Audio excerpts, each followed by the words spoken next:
We are now live. Today is Sunday. I'm just getting TikTok up and then we will have the service.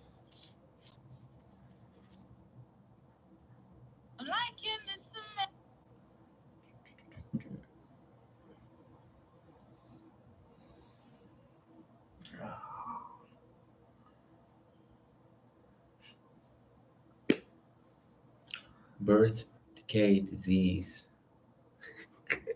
That would be decay. Yeah. That Decay, would be disease, old age, death. On the table. In the chair. You know, I have my little bell down there, but I'm like, I don't think we need it. Extra. A lot of things are extra that are not necessary. Let us pay homage to the Buddha. Namo tassa bhagavato arahato samma sambuddhassa. Namo tassa bhagavato arahato samma sambuddhassa. Namo tassa bhagavato arahato samma sambuddhassa.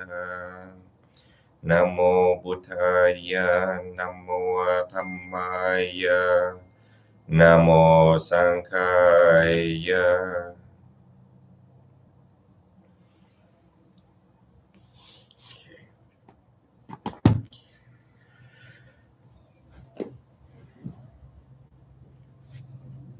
So first and foremost, students are paying their respects. Let me grab a drink of water real quick here.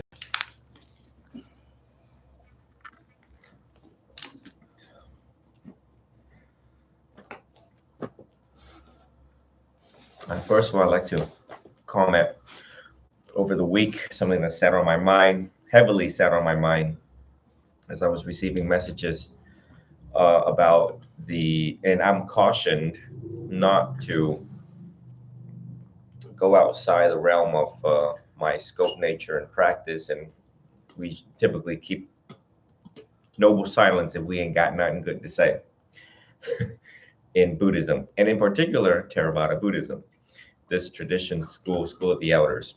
However, I think a lot of people are looking up to me in a position of leadership to have an opinion on what happened in Thailand. So there's a small temple in Thailand which the government came down and said, hey, we need you guys because they are heavily regulated in Thailand. It's no different than Rome, the Vatican. 90% are Buddhist in Thailand. And so they're like, well, we need you all to take a drug test. And they did, and they failed. They tested positive for meth. And then the temple is now empty. The way how the media painted this picture was horrific, because if you don't pay attention to the words of the title, it says monks fail drug tests, leaving temple empty. So it's just horrific. So certain titles are given to anything of the news. Likewise, when we see, like Catholic priests, accusations of sexual misconduct, it just sounds horrific. And then the news have a way of using words to provoke anxiety and provoke anger and stuff like that. So a person has to really be mindful, So when they put monks with the S, there's more than one monk. But then they also fail to put small temple in there, leading everyone to believe that all of Thailand's now disbanded. So before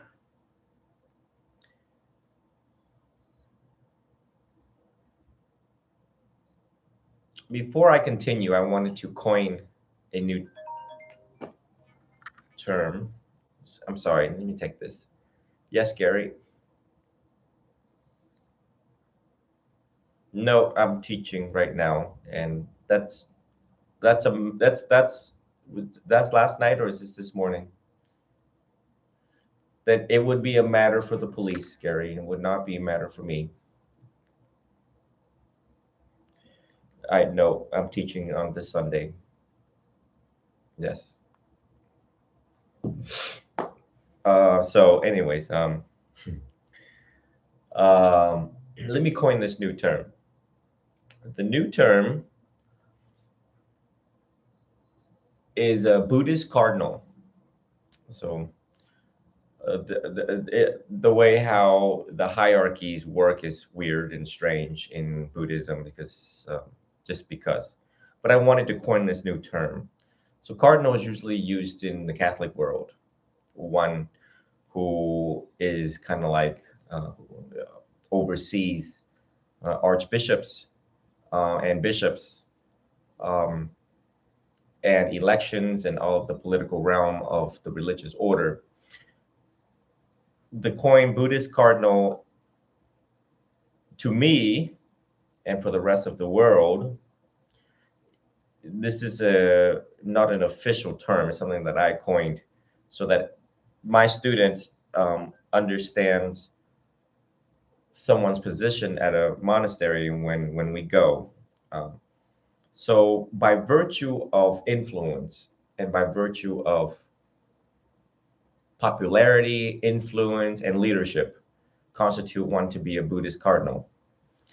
And so there's so far I've seen four of us that are what you would call celebrity monks, have a very humongous millions of followings, and they just keep to themselves. However, do not underestimate the magnitude of their influence when they do things. So as these terminologies come up, I want you guys, particularly my students, I would never flex this title to senior teachers just because it's not appropriate. The Buddhist cardinal is also known as his eminence. His eminence we use in Buddhism, particularly the Tibetan tradition. And then there's also his holiness. But his holiness is used widely in the Tibetan tradition also. There's in charge of that particular huge region. We have His Holiness in Bangladesh and elsewhere in the world, but I don't see His Holiness in Vietnam. But His Holiness would constitute someone who's been in the order for like 30 years, 25 years, and is respected amongst below the hierarchies from the bottom up and the top down type deal, CEO type deal. So during the talk, you hear these terminologies, and you guys will kind of understand what's going on. So anyway, so there's a lot of politics in Thailand. There's a lot of Buddhist cardinals spread out everywhere in charge of temples, and they have to answer to this, and this guy answer to that, and then you have, and then His Holiness in Thailand would be patriarch or something. He's patriarch. Um, and so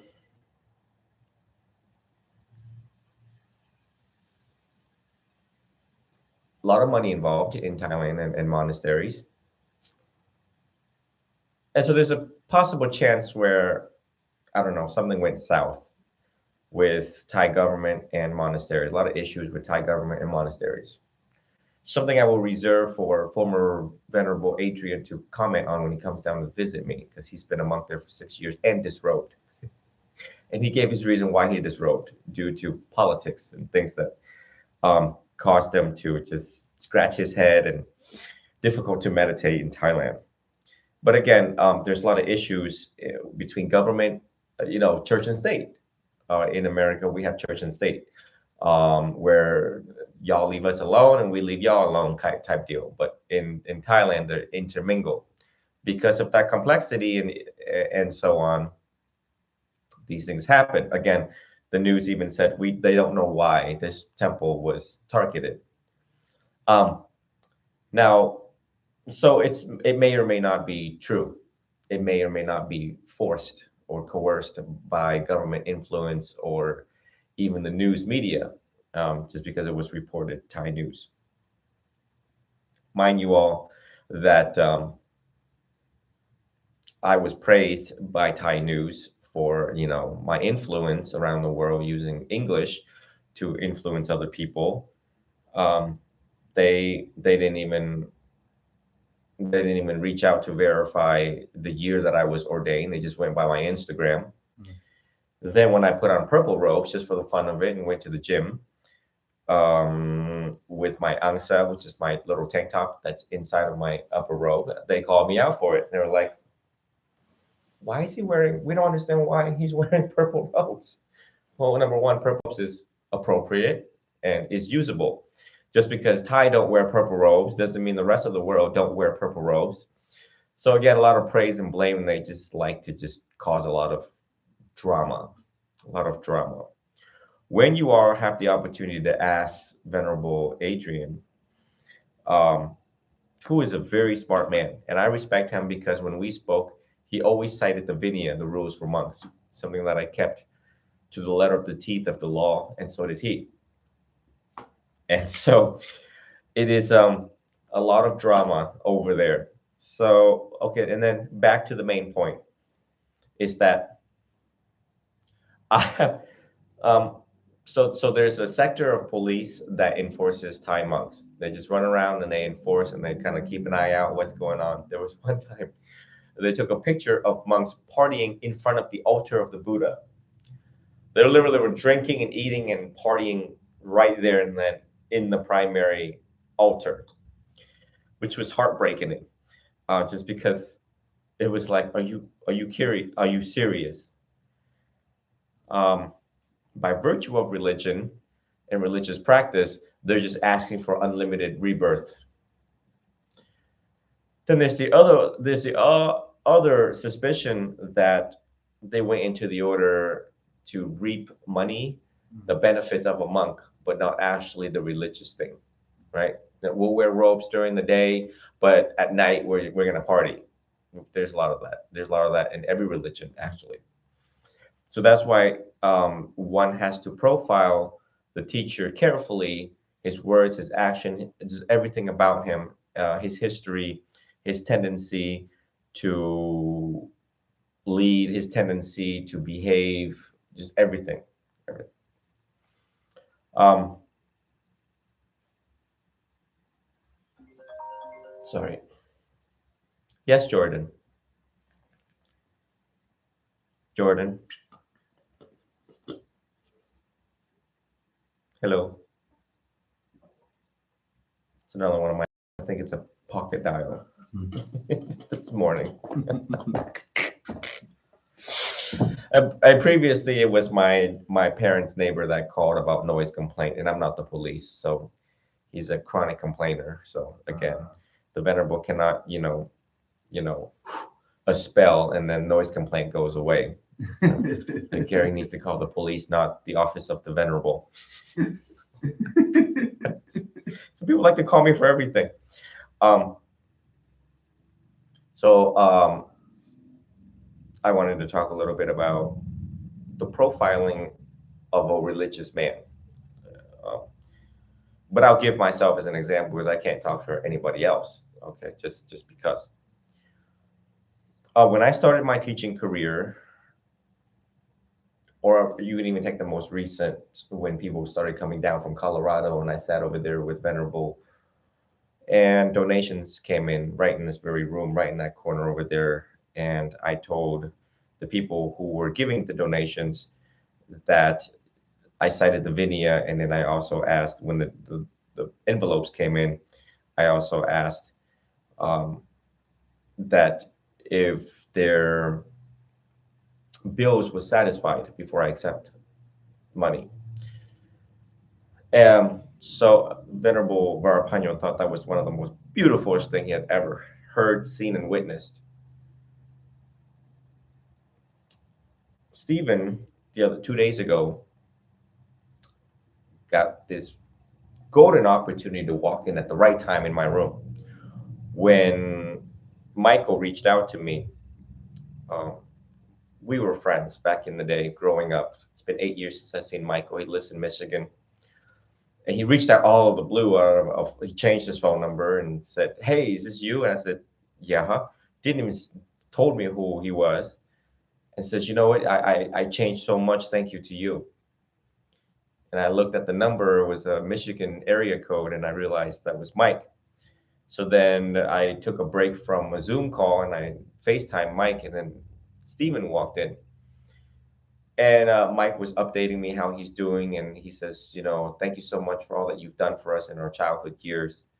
I, you were my mentor. You were looked at as a mentor, not just as a friend. And Stephen got to sit down and got to hear the whole 9 yards, and I decided to cross-examine Mike as if I was going to cross-examine somebody in court. And I said, Mike, why don't you tell what the impact was for you growing up and me being in your life, for you and for the rest of the team? Because I had a little airsoft team back then. We had to get in trouble to stay out of trouble. It was an underground sport. Nobody really get it, kind of like paintball. And so I knew that in my early 20s, 19, 20 years old, that I recognized some of these friends that I had, neighborhood friends and friends that I met along the way in the airsoft team, were at high risk of doing drugs and suicide, and of the broken homes that we all came from. So I kept them out of trouble as much as I could. I left a very big impact in their lives, footprints in their lives that I knew, and I'm assuming that they forgot. Everyone's moved on, dead, have kids, military, whatever. So it was very heartwarming for him to come back and to say that. On the U.S. quarter, it says "e pluribus unum" in Latin. It says "out of many, one." And out of many, one came back and gave these accounts to Steve, who is now transitioning from assistant to student. But Steve's been with me for 5 years anyways. He's already observed the conduct of the teacher. And I have also cross-examined Stephen in publicly, as you all have seen, about, you know, how I'm treating my assistants, how, you know, whether or not, you know, I teach during the day and party at night. You know, this, what I'm saying to you all and to the rest of the world, sets the stage for higher standards. No different than now police having to wear body cams, and they're just tightening everybody up all of the across all of the religious order, government order, just everyone in position of public trust is now being tightened up. And I really like to be, I wouldn't say I would like, but I like to see people in religious orders ensure the integrity and purity of that order. Yeah. And I think that we're making improvements in the both Catholic world and the Buddhist world, which is the two most visible world that the world is witnessing. And God knows things that are happening in other religious orders that we don't know about, just because they're under the subsect of Christianity or subsect of whatever. I also had a student from a different tradition call me, and I was just listening. He came from I won't even say which tradition it was, but I was just listening, and he went on and on and on and told me about how other holy men are knocking people up and not paying child support, which is not news to me at all, you know, as as the capacity that I am, as one of the Buddhist cardinals out there in the world. Now, I also want to tie the Thailand situation to the monastery where we were. Noticed that since I've gone public with my life as a monk, I have never mentioned any monasteries where I am or where I'm at, or which monastery I am teaching or visiting, or for that matter, because there are unseen things that I know behind stages that I don't know, and I don't want to know. I just don't know. I don't know, and I don't want to know. What happened there that you all got to witness, and I wanted to comment publicly here, is a true embarrassment and is not of elements of good leadership for that particular monastery. Why? Well, for that particular monastery and another monastery that I went to, and many more, God forbids, many more down the road, that it's just like nothing surprises me anymore.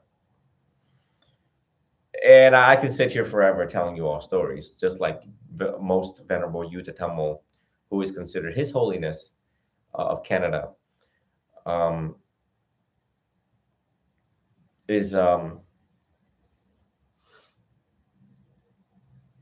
where he witnessed monks fighting.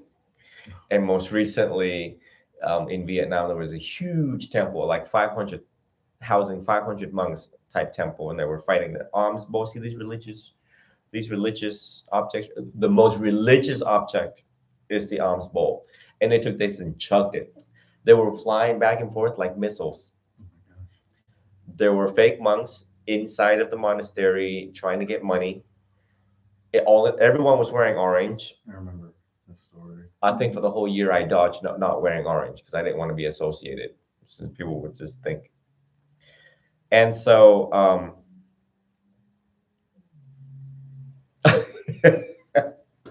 so you all were behind me and you all witnessed it. I didn't even know that you guys were witnessing when she says, monk's not here. I didn't really care much. You all know I don't care about that, right? I don't care about if they pay respect or not pay respect. It spoke volume about them and where they came from and where they're at. It has nothing to do with me. I don't care. That's their karma. You get what I'm saying? I'm just like, oh, okay. And I just keep on looking for, all right, I'm just doing my part. As you all left at the end of the day, I decided to I just wanted some time to myself. And in the one room, all the Buddhist statues in there, I started to sit there and I wanted to give some talks. And I just wanted to take some selfies and TikTok videos for the TikTok fans. And I sat there and I walked in, there was a lady there and I see bags on the chair. And when I see bags on the chair, I'm like, oh boy, who's in here now? It's intrusive, spiritually intrusive, not like human intrusive. That means there's a mode that a monk is in and he's trying to access 84,000 teachings and he realized, oh my goodness, humans are here. So I was like, oh boy, I'm gonna have to encounter this human. And then so I think she appeared as I was trying to look at the statue. I'm looking at, so there were the three statues that you all took pictures, and I was just trying to select the right teachings. Like the prettiest statue gets like the most profound teachings, and the smaller statue gets like the giggly, laughy type teachings. And she saw me. It was a skinny lady, and she went, Namasakar, Ajan, or something like that. Namasakar, yeah, Namasakar Ajan. And she went to the floor, and mind you, that floor was pretty dirty, like ew type floor. You know, I would probably grab a sheet and and then hit the floor like they do in the mornings in Thailand where they lay out the sheet because they know the monks are coming and they were going to pay respect. And I excused her from that. I said, no, it's okay. And I excused her buying through body language, buying through eye contact. So she knew that she was being excused. Likewise, when we were getting our food, the tables are not far from each other when we were getting our food. Initially, when I went through to get the food, they cut in front of me. And they also charged money, of which I was prepared to pay for. I'm there to have fun, just to be me, to be human, actually, not even be a venerable. But that's what happened to be in a venerable uniform. And so, and the sticky rice was like $3. It wasn't even that much. Then as we got our Thai tea in the front, they were like, we don't charge money here. All monks we give free food to. But then you all see that I still insisted, and I'm like, good karma. No, it was from my karma. And then I used Pali. I should have used full Pali instead of partial Pali because I say good, and then I assume that they understand the word good and the word kamma. Kamma is for karma. I should have just said no. It's for my kusala kamma. So they were all seemed confused also when I did that. But they refused the money and they gave me the free time. My point is poor leadership in there. In another monastery, the assistant, four assistants and students to the venerable went to one table to eat while I joined with the monastic order to eat. And when I got back up and I walked out, Stephen said, yeah, we sat there and ate with the lay people, and one of them wanted to profile you and asked all sorts of FBI level questions. And Steve says, so I took lead and answered the questions for you, for the rest of the table, because the table, I've been with you the longest. He's like the chief disciple. So the chief disciple took over and said it. Also not impressive, just because, again, poor leadership. I don't mind whoever profiles me. I've already consented to a warrantless search. I've also said anyone can do an FBI background check on me any day, all day, any day. But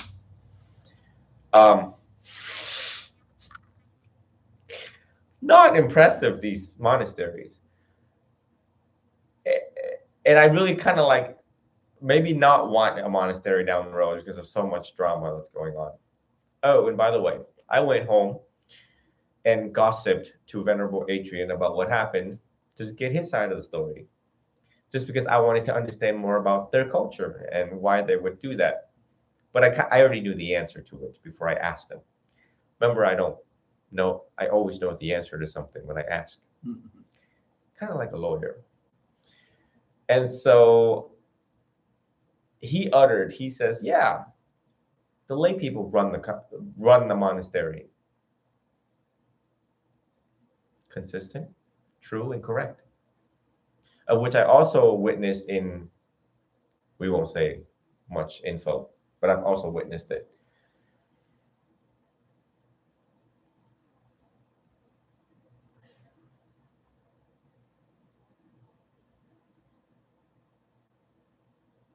This is the month that I stand up for women, women's rights, and equality.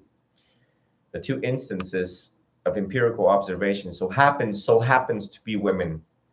So happens to be women. Not that what's going on, I just don't know what's going on. But it is also within this monastic order that really frown upon women having equal status as us. So I don't know what's going on here. But all I can tell you is, I'm rising in popularity, I'm rising in the ranks of a cardinal, of a Buddhist cardinal, and somewhere down the road, if I stay in the longer order enough, I will be His Holiness. And this stuff is not going to happen. And there's a lack of leadership, of uniform leadership in Theravada in general. Like there is no one His Holiness that oversees everybody. You know what I mean? But buy-in through influence, buy-in through the millions of followers, if I started citing the Vinaya again, if I bring that order back and I can tighten up the whole umbrella just buying through my influence. So I hope to just make some improvements down the road with it. It's embarrassing, right? It's really embarrassing for that. And that's why even before this happened, I spoke about how I am impressed with both of you. Again, in the group picture, how you all took your knees, very humble. And again, we do our part because it is our karma. And whatever other people do is their karma.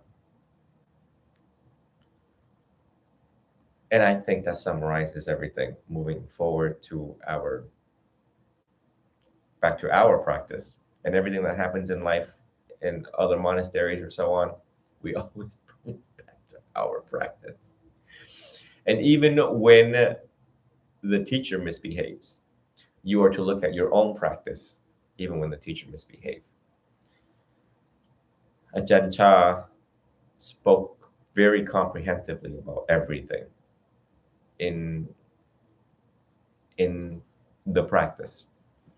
And he says, even when the teacher misbehaves, you ought to look at your own practice, how you are angered, how it triggered you. And Sadhguru says, don't look up to me, don't look down on anybody. See me for who I am. You know. So as you all maneuver your way towards spiritual growth and development and practice, just keep all of these things in mind, but don't be too attached onto them, and always come back to our own suffering, what it is that we need to start working on, um, versus comparing other people, or to shame on other people, or to point the easy point these fingers. Um, and that down the road, if you ever see me do this, it is for good cause, and to preserve the integrity of the religious order, the purity and integrity of the religious order, as I am committed myself, um, to stay straight, like I have been, that I am, and I am going to. Historically, that means everything that I have done, have been doing, is verifiable, like the historical Buddha, not like the venerable just put it out of the air and then we can't verify whether or not he was actually a good man growing up in his 20s, in his teens, you know. Um, so I've spoken to Mike and I said, Mike, you know, just the Mike was got really deep, and I was like, oh my God, holy cow, you sat there to yourself, have you not? Wow, you were just practicing just like a Buddhist without being Buddhist. And Mike's going to be joining us because he's very successful as a 28-year-old now, very in tune with his spirituality, and I felt like he could inspire millions. So, any questions so far about what I've covered about the monastics and uh, Just lessons to focus on ourselves. yeah, because you know it can a person. Well, this is what draw these things. When a Buddhist cardinal do not speak up about it, when certain leaders don't speak up about it, and the Buddha gave us permission to do so. The Buddha says if something is deserved, then you speak up, and the Buddha encouraged us to speak up what needs to be addressed if it falls under right speech. You know, and you know, me myself, I just don't want to stir up a can of worms or be unwelcomed at monasteries. Likewise, I also want to speak about this, is that a person can be ordained and not be accepted in the order. Hmm. So kind of weird, right? Kind of weird. um, it's just a lot of rules in there. Everybody wants to love and be loved, but right now we have a lot of issues in the world, and um, so again, myself and other young Buddhist cardinals need to get together and have a necessary future conversations about how we're going to lead with the younger monastics looking up to us, uh, and not following the same path of the previous generations or whatever culture that's influencing the Theravadins.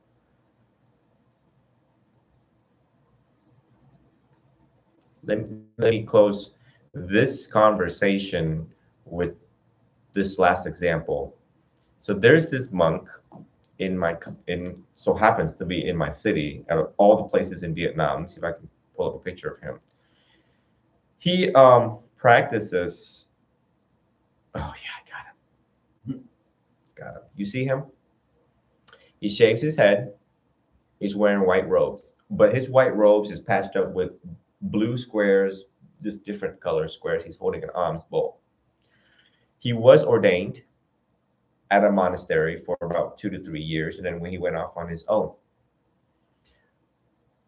he has a voice consistent with someone from the north, but he's running around in my city barefooted. They have verified him by asking him to lift his foot. He lifted up his foot, and you can see that he's been walking for a very long time because his foot is okay. They have stopped and gave him money, and he refused. So he is just like a bhikkhu. He's living a life of a bhikkhu, but does not identify with the religious order. Gotcha. A homeless beggar he is. Um, just and with the way that he's going, he should be suspected of a saint, and one should also screen him if the one knows how to look for in a saint. And when the guy interviewed him, he actually used the word con. Con is denoted someone who is of lower status and did not flex as a venerable, did not flex as anybody else but someone that is a simple man, a simple beggar. And I thought that is one of the most uh, humble thing, that he is worthy of veneration, but yet he does. When they asked him, he does not refer himself to a venerable during the conversation. Very humble. That means he has eradicated the self. He has, I would assume that he has perfected the practice of the non-self. And when we measure and profile someone like him, we should ask: is he touching money? Is he asking for money? Um, when they asked him, how do you wash your robes? He says, down the stream. When they asked him, how do you shelter yourself? He says, behind a gas station where there's a roof. um, and had it not been dangerous, I would no doubt that he would run into the forest and stuff like that. There's stories that monks try to replicate the old ways of living, like the Buddha running to the forest, the Kamatana tradition, and they get eaten by tigers all the time. And it is according to their karma, but it's also, again, not say, you're also walking into causes and conditions. Uh, yeah, talk about karma, right? We get into car accidents, monks get eaten by tigers. What in the gay hell? But anyways, but I may change my robes to this. Why? Because it says that I don't belong to y'all. Well, I mean, I do it and I don't, I'm behaving and acting like a bhikkhu, but I don't want to be associated with it. I've already started thinking about what the school of Jidao's uniform is going to be. It was going to be a bunch of these retired robes that is cutting up into squares and patched on into a one full sheet. It looks like Skittles. But it's one of the most badass Skittles you will ever see in your life.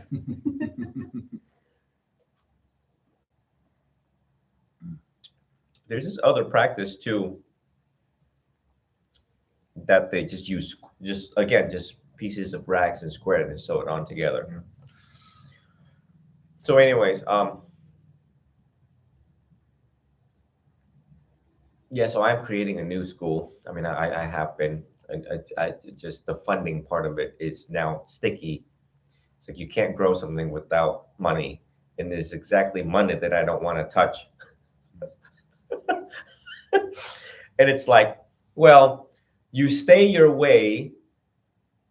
And by the way, folks, it is students like you and many more around that do their homework. Students who do their homework keeps me in the order, or at least keep me doing this publicly. Mind you, I announced once that I was doing this every Sunday, and that's it. I stopped creating public notifications for more people to come in and stuff like that. Because whatever, it's your suffering. I don't care. And the other thing is, I couldn't tell you how many times it has crossed my mind to leave your teachings. They will find you and go into the forest where it's safe, where I don't get eaten by tigers. But many times I have actually said, you're spearing towards sainthood. You've already told yourself that. You already told everybody that. Go where there's conducive for you to just become a saint, and don't hang around here, and don't proceed with um, Buddhism Without Borders. That's the program that, in order to grow my school, I want it's going to get really controversial. Like selling T-shirts and with the venerable's face and name and Instagram and stuff like marketing, right? You know what I mean?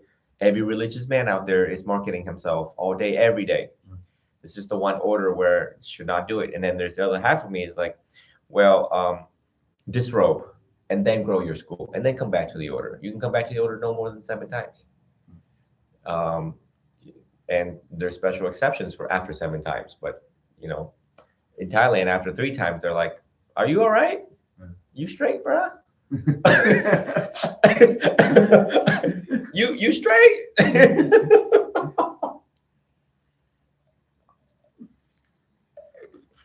Even Venerable Atrium was like, "What, 7?" It's because it's not a common practice there for 7. Come back in the order, and they're wondering what's happening here.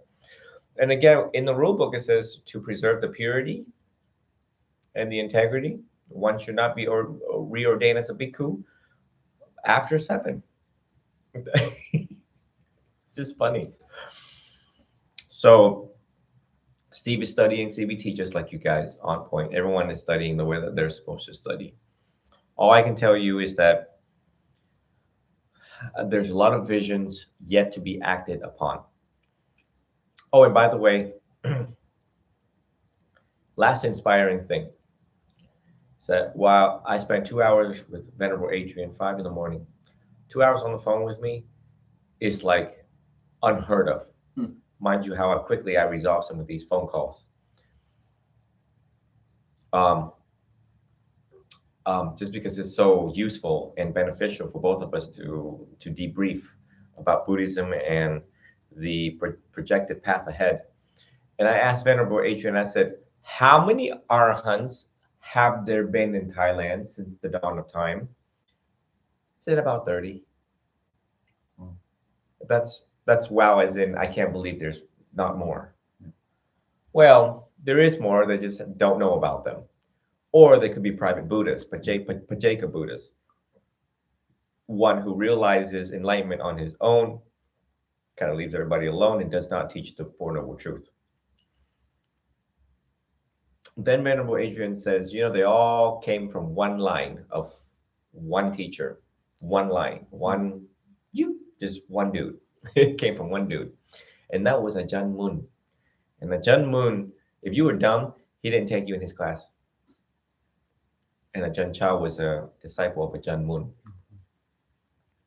So I find myself changing in 1 week. So much billions of thoughts go through my week, standard of teaching and stuff like that. And I realized slowly I was becoming Ajahn Mun, internally. Whether I act on it externally is a different thing. And whether I start changing my policies is a different thing. So yeah, I just hope that you all stick with the path and progress through this quickly, just because we may never know if the Venerable is still going to stick around, or is he going to jump into the forest, or whatever, how Buddhism is changing and how I'm going to be called upon to be the leader or not. I just don't know. So there's so many uncertainties with our world, but I'm just so committed into this path to peace, and I really appreciate my peace.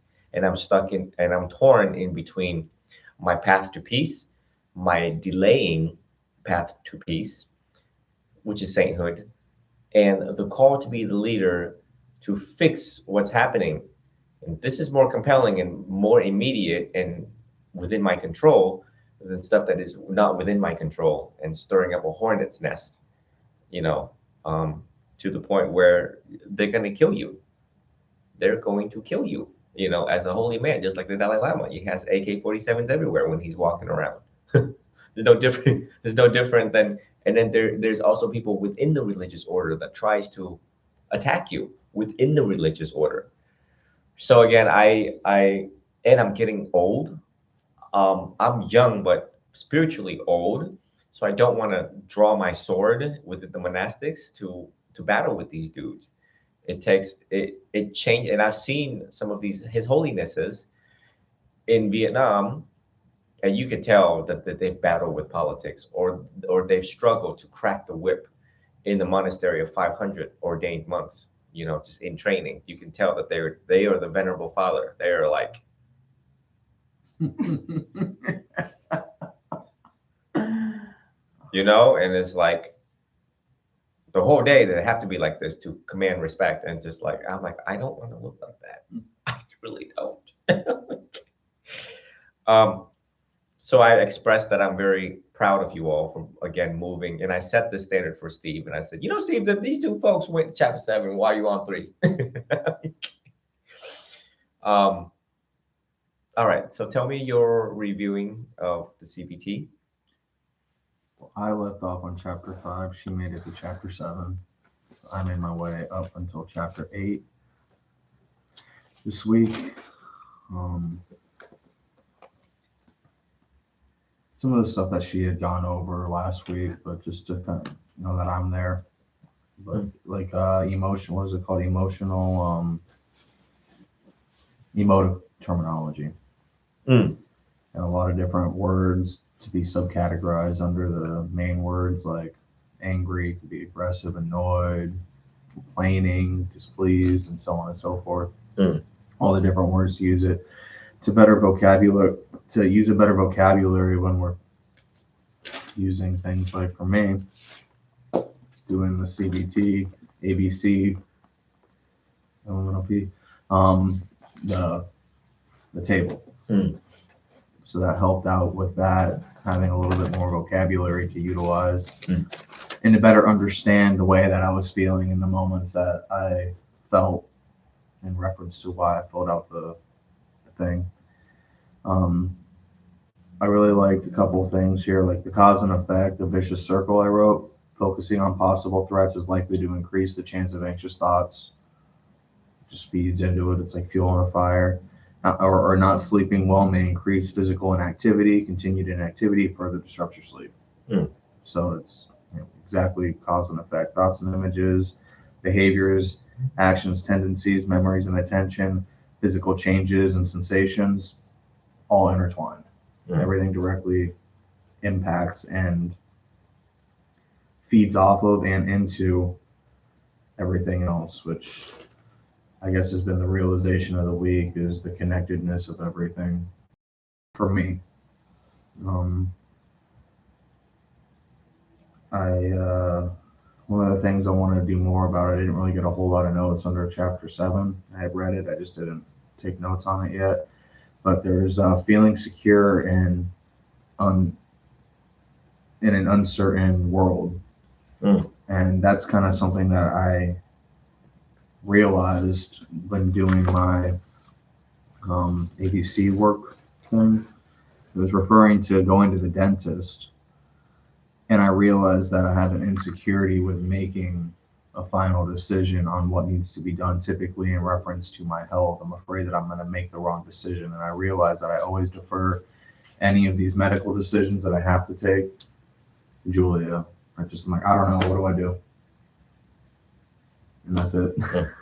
So she's helping me be more assertive in my own decision making with my medical choices I need to make, which I'm very grateful for. There's the cost benefit analysis in CBT when you get to that chapter. The old edition do not have cost benefit. I don't. Yeah, there. Yeah, there is. So, but when it comes to like teeth and stuff, it's not all that. It's not. You're not gonna really die. Right. But when it comes to like heart transplant and stuff like that, that's when you really need weighted opinion to a science to make such decisions. But like I said, when I was at the dentist and Dr. Mang was like, "You want it out?" And I was like, "That thing's annoying." Yeah, do it. And that's how I felt with my first wisdom tooth that had broken, got infected. I was like, "Get the thing out of me. Just pull it out." Yeah. And then it took forever, or I don't know how long it took. Like it took about 20 minutes of them just yanking on this tooth. And I'm like, all right. I'm starting to kind of get really uncomfortable. There's multiple people with hands in my mouth. I'm just, and it was just terrible. I was like, all right, I need to get this done, figure it out. And then had to a number of things. I had my gallbladder removed. That was the same thing. I was like terrified. I didn't want to get that done. I was dying. It needed to get done. I was afraid of, I don't know why. And what I wrote down is like, I guess I'm afraid of mortality, a painful death, which it goes from teeth being pulled to that extreme. But I figured out that that was the root of it. Was I started worrying about, like, waking up during a surgery or during whatever the case is. And I totally disregarded every time I've had any type of procedure, which has been a number of times, each and every single one successful. And I thought of this one crazy instance that happened to somebody that was in their 70s that was having something far more serious than any surgery I've ever had done. So my mind jumped straight to, when I said catastrophizing earlier, it literally catastrophized to, like, going from, I'm going to take some medicine, go to sleep for a little while and wake up and my teeth are going to be out of my head, to I'm going to wake up during a surgery and I'm going to have a heart attack, which is a really dramatic jump. But I realized what was underneath that. So that was pretty astounding for me to come to the realization of, oh, I like to think that I'm not afraid of death, and now I see that I actually am. And other things too, but it all comes down to making the right decision. I'm afraid I'm going to make the wrong decisions. So that was pretty interesting, and utilizing the emotive terminology helped me realize more so exactly how I was feeling, the subcategory, what I was feeling during that. So I was going to do a lot more in reference to feeling secure. I think that's somewhere I really need to focus a lot of attention on personally for me, which I wouldn't have thought of until I start breaking it down. Insecurity? Yeah. So that's kind of where I'm at.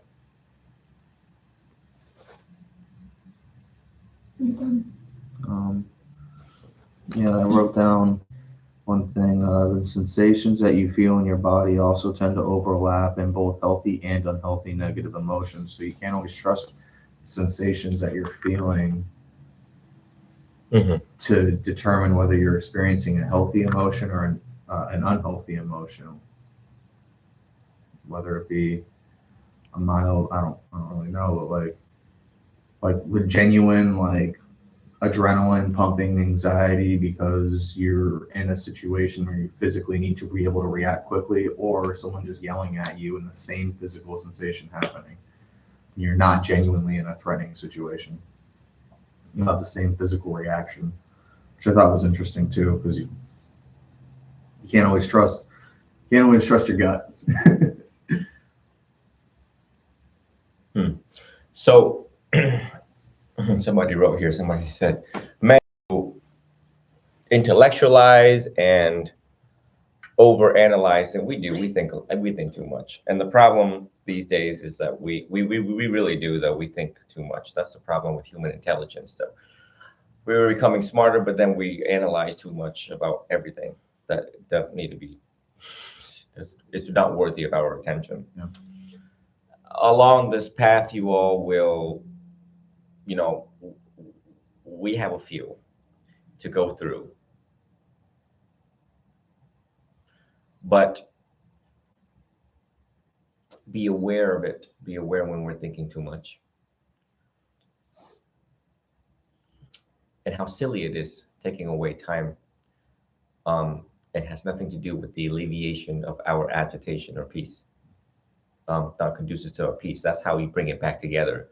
If you're sitting there thinking about, the next great big thing or whatever it is, you just have to reel yourself right back in. That is why, for people who've been following me forever, in my day, I like, there were times where back in the day, I usually meditate every day at like 6, 7 o'clock, when the sun was going down, and those were reminders for people to come back to their practice. And I couldn't tell you how many times I took out my video and I says, remember to come back. I'm reeling them back in. So because I had a duty I felt that I had a duty to constantly remind people, you know. Second thing is that fight or flight mode, that we were made to assess threats. And there's a lot of research in when people speak and they started speaking really loud and their face starts to change, it is to provoke fear, to get what they want. That's why when people get angry, you see, all that changes. And then you're on the receiving end, you're like, oh, okay. And people tend to comply when that is being projected. That is the study of humans. And that's how, just like a lion's roar, when that darn thing roars, he means business. And all the other, whatever zebras standing around, they're like, okay, all right. Well, George is having a bad day, y'all. Let's haul ass that way. All right. Let's not stick around and find out just how bad his day actually really is. Okay. So the zebras look at each other and they're like, oh, shit, go. you know? So humans, we do that. And sometimes, you have to be aware that your fight or flight parasympathetic system, your nervous system, is constantly scanning for threats, and it would overdo it to ensure your survival. It would not want to underdo it, because then you would be like, okay, now he just put out a 38 because I didn't see all that coming. And a lot of people underestimate. This is why people are dangerous. That's why the study of people is necessary. People are dangerous over and over again. You have to know how to screen people. They're subject to change. Their mood, their behavior. I mean, literally, someone can lose an investment overnight and then show up to work the next morning and just kill everybody, just because they thought that the world was unfair to them, so they're just going to be unfair to the world. So, in the past, I've worked with law enforcement a lot, and some of them have eyes like very suspicious of people's motives all the time. Now, even the way how they looked at me, it was like, what do you think I'm packing? You think I have a 38 here? I have a bulletproof. This is bulletproof right here. You know what I mean? Like I would mess with them and I'd be like, well, I don't even need my vest because I'm already a bulletproof monk. Right? Ever crossed your mind? Oh, that's funny. And then sometimes when they do that, I would condition them. I'd be like, I have extreme motive right now in my phone. And I would mess with the detectives. Go ahead and search my phone. And they're like, no. And I would just mess with them just to break the ice. Just because but in totality, as a human, being human, as a human, there is so much research about how our mind works and how it leads us to hell automatically to ensure our survival. Again, when someone cuts in front of you in traffic, you thinking the guy's attacking you. I had a student and assistant drove me from here to Orlando, and the whole time from here to Orlando at the monastery up there, he thought everyone was just trying to kill us. Literally, I could not sleep and I could not take my rest. I was like, Tyler, they're not trying to kill us, Tyler. Tyler, just calm down. And the kid obviously had a past of conditioned of violence in his life. So therefore, yeah, it's gonna be triggered by the littlest things. And I was like, this poor thing. So again, but I'm giving you the wisdom now. I'm giving you decades of research now about our mind will always blow things out of proportion. And it is up to us, buying through the use of mindfulness, the methodology of being aware of our physiological responses, our perceptions, everything in the five aggregates, keyword 5 aggregates, to bring it back and to realize that, oh, my mind's doing it again.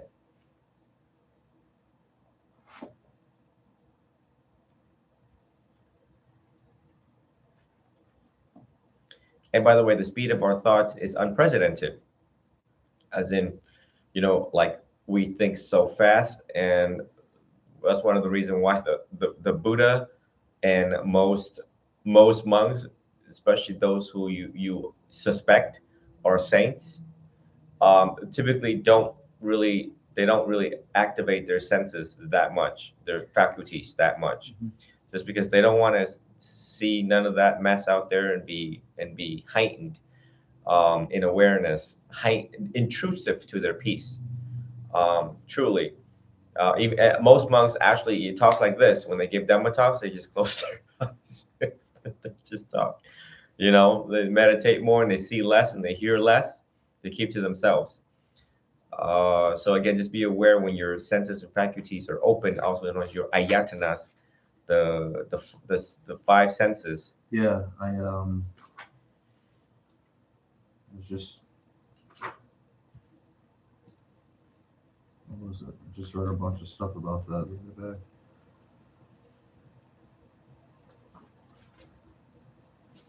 Where is it? Good Lord.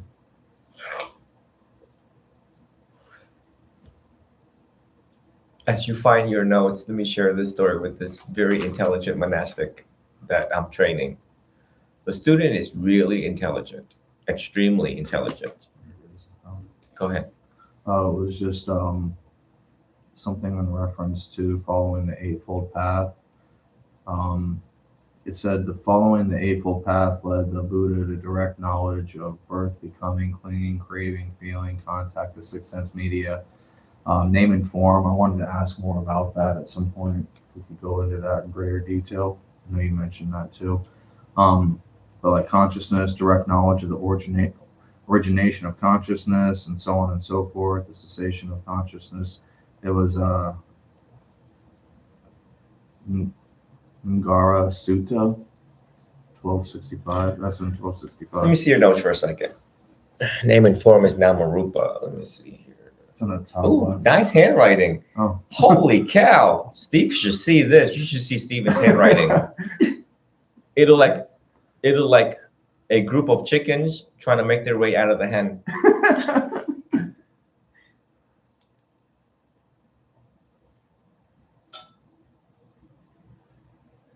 Damn. I gotta take a picture and send it to Steve.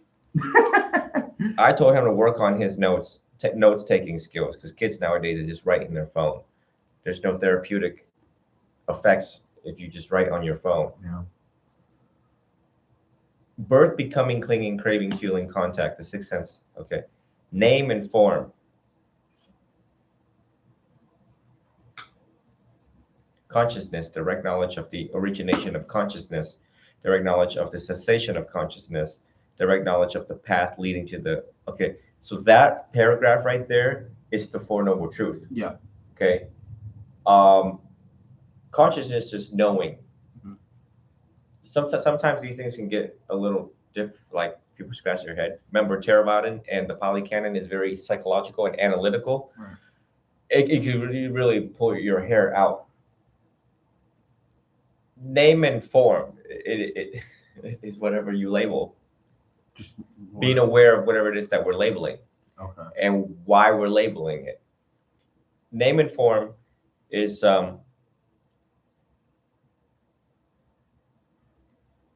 good or bad dualities. Okay. Being aware of dualities, being aware of meaning that we attach to whatever that thing is. Mm-hmm. You know, like chair, you know, or what is good and what is bad, and why is it good, why is it bad. Okay. Don't really worry too much about name and form, not yet, because you got this out of the suttas, and it can get a little messy because we're trying to simplify things, Right. not jump into complex.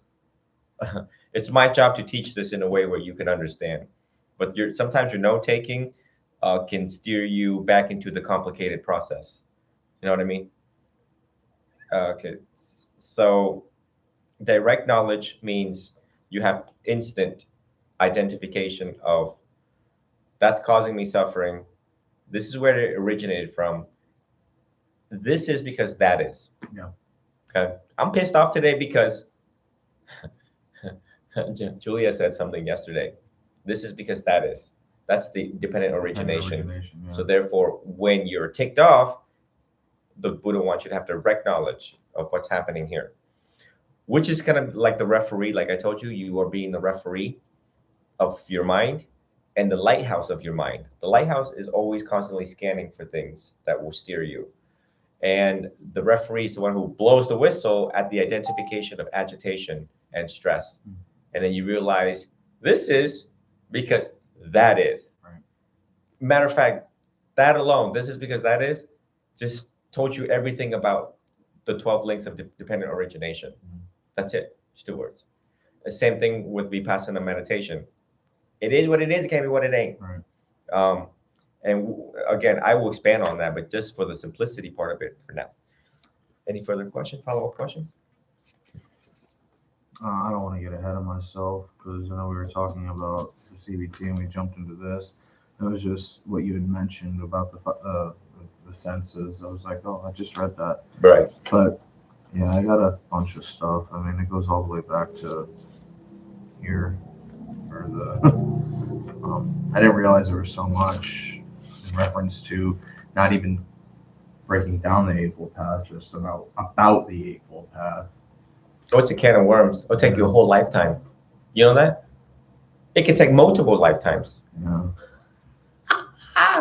And you're like, oh yeah, Julia, let's not study Buddhism anymore. Let's go back with marine biology.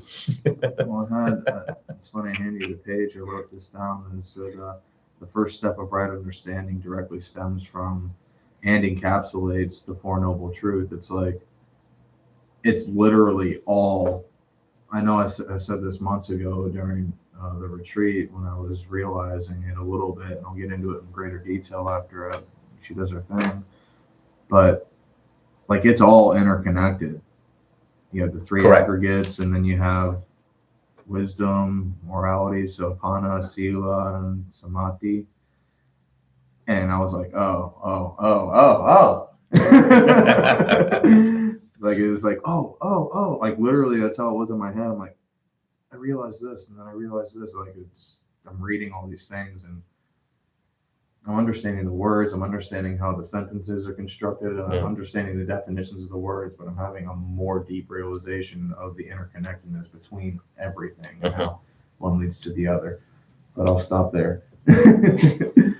It's exciting. It's really cool. Julia's sitting there, and Julia's like, you just said half the things I was about to say. Damn it. Let me speak now. So for chapter 7, the chapter is about assessing your problem and finding out how your current coping mechanism is part of the problem. So when looking for short-term relief, you may be reinforcing the belief and behaviors of your problem. So for example, like hiding aspects of yourself that cause you shame, putting off dealing with problems until you're in the mood, as examples of that.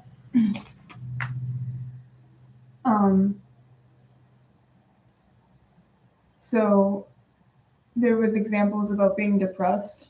So if you're feeling depressed, you're likely to be less active and may withdraw from social contact. And this is usually to cope with the depressed feeling, but it's counterproductive. So another topic underneath that was loosening your grip on control. So being very controlling about the types of food you eat, when you eat, and how much that you eat can reinforce the problem at hand. Let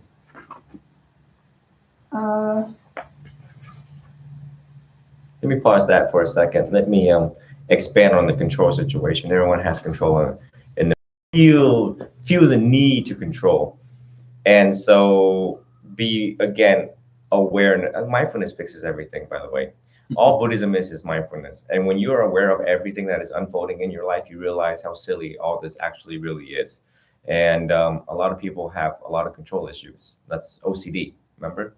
OCD is I feel the need to control the door. I feel the need to control where the shoes are at. The dishes cannot be, they're literally obsession. It's obsessional disorder because of control. Internal locus of control and external locus of control.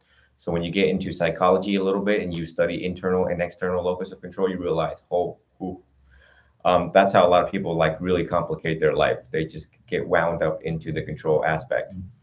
And when there's no control in their life, they try to control other people. right? Just be aware of that because you guys are couples. And then typically somewhere down the line, you will find yourself changing. And if one finds the other a little bit more controlling than how they used to be, you gotta like, hey, you remember what Chidao told us? And the key to life is to go with the flow. Wherever the wind blows, you go with the wind, and you adjust and adapt to those changes as necessary. And again, a lot of people, why do you think people are carrying so much guns or buying so much guns? Because they feel a sense of control. That if I have a gun, I can control all the dangers that is around me in society. But and that's it's not all that great. Yeah, it makes you feel that way, but are you really in fact in control when crap hits the fan? You know what I'm saying? If you're not trained, you can do more harm than good. And then like what matter of fact, those buttons, that the pedestrian crosswalks and the elevator door button, they don't really actually work. They're just there to just cater to you because you have a sense of control. The fact that you think you push that button, you can control traffic. Yeah, we'll let you think that. Right. Oh my The God. elevator door. And notice when you hit it, it don't respond right away. Yeah. It does not respond right away. It takes it thinks first. It's not doing what you want it to do. It will close on its time. It already has a set timer. But the people who make these things want you to feel, the consumer, a sense of control. They want you to feel a sense of some control in your life. So again, you have homeless people out there playing with it all the time because they have nothing and they're just like, yeah, haha, I'm God.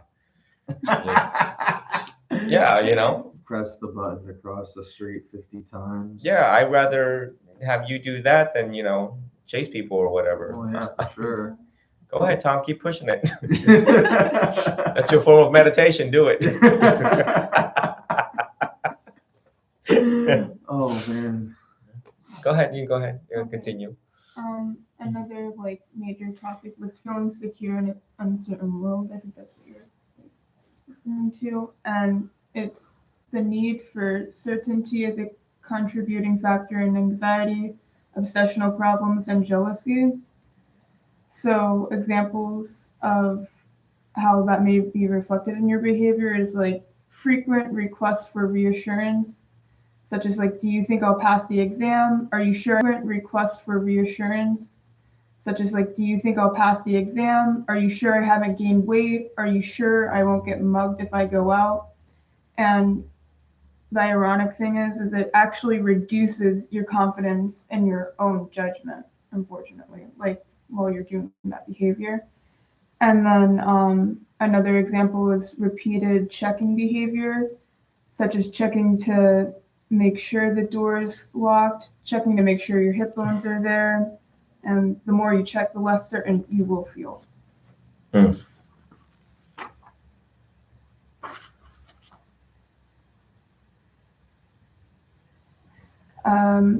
One of the main ways in which you maintain emotional problems is by rescuing yourself from your imagined catastrophes.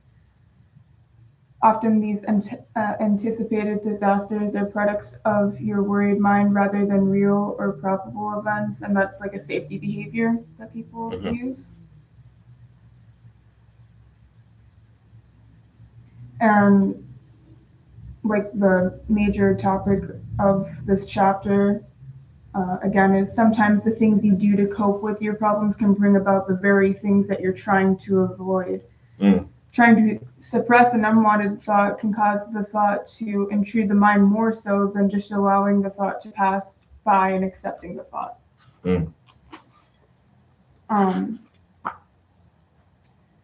then for this chapter, there's a vicious flower exercise. So that's what it looks like. And Can I look at it for a second? Yeah. I'll take this because you have nice handwriting too for Steve. I can actually read these things.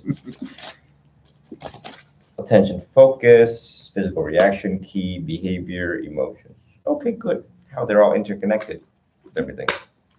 Good.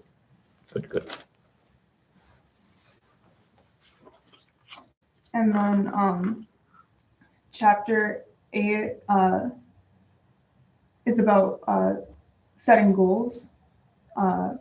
many people struggle to overcome their problems because their goals are too vague, and they have an acronym that SPORT that helps you achieve your goals. So S is to be specific, be precise about where, when, and or whom you want to feel, how you want to feel, or behave differently. P is for positive, state your goals in positive terms, encouraging yourself more rather than less of something. O is observable, try to include in your goal a description of a behavioral change that you can observe so you can tell that you achieved your goal. R is realistic, make your goals clear, concrete, realistic, and achievable, and focus on goals that are within your reach. Just hold it one, have a priority call. Dạ chào chị. Hello. Hello. Dạ nghe đây. Dạ.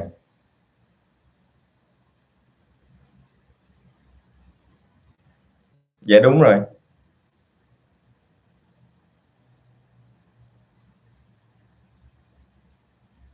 Dạ, hôm nay đến văn phòng được không? 12 giờ đến văn phòng được không?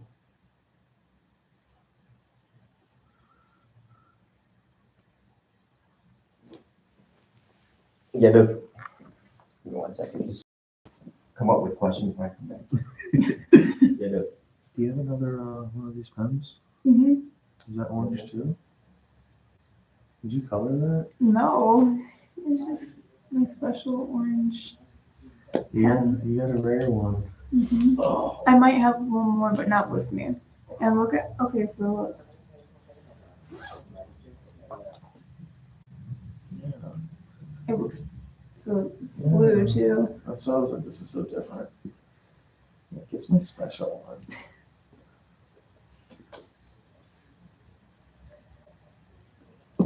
I don't know if they'll use notes. Use. That's for the cost benefit things. Yeah, you got farther in CBT than I am. That's chapter 8 last night.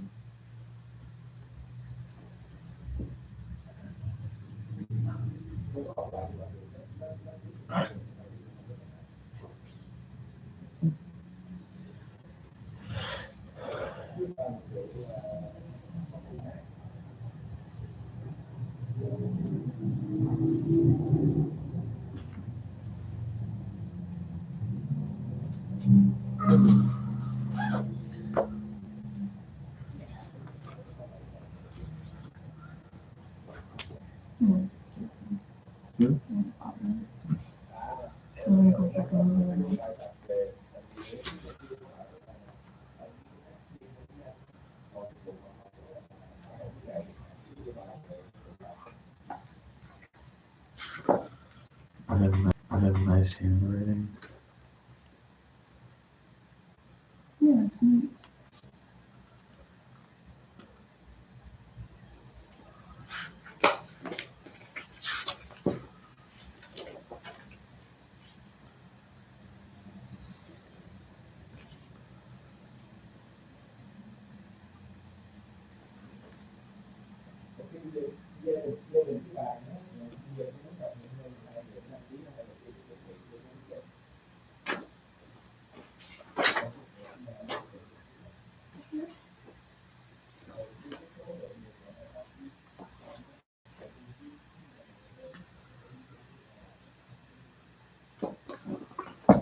Because I want to do. I'll be right back, okay? Oh, okay. I'll be right back.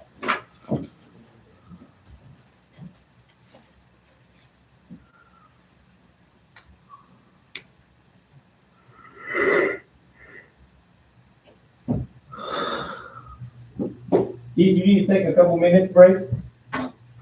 Want to stretch for a second? Sure. She's taking a couple minutes to stretch. So, you guys across the world, sorry I had to step out on a priority call. It's one of those where they just come in. Look what I found. This book, it says "Unf Yourself." I'm gonna glance over it and I'm gonna entertain TikTok fans about what I found in this book. But I seen this book in the stores, and I actually now I get to hold it in my hands. We're just gonna take 2 minutes for a restroom break. We'll be right back.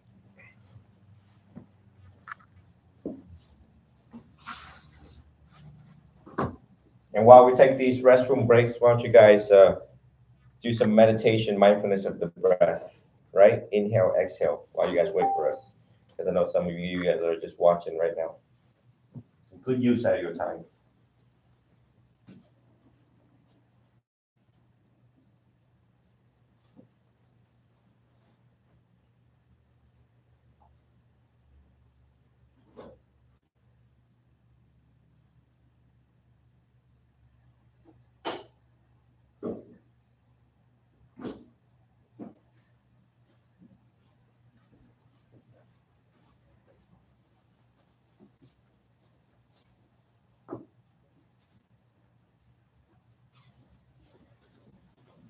I told him to take a 2 minute restroom break. So I'll be right back here. I got a few more.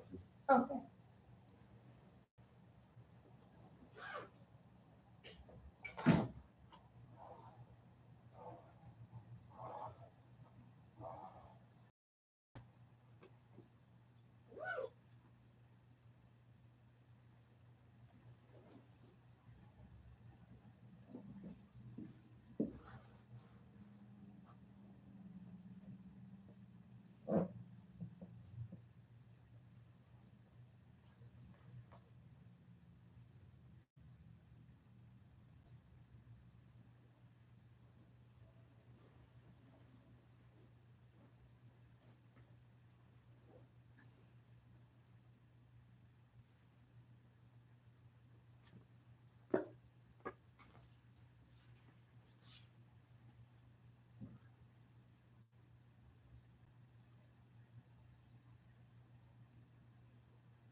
What were you saying before?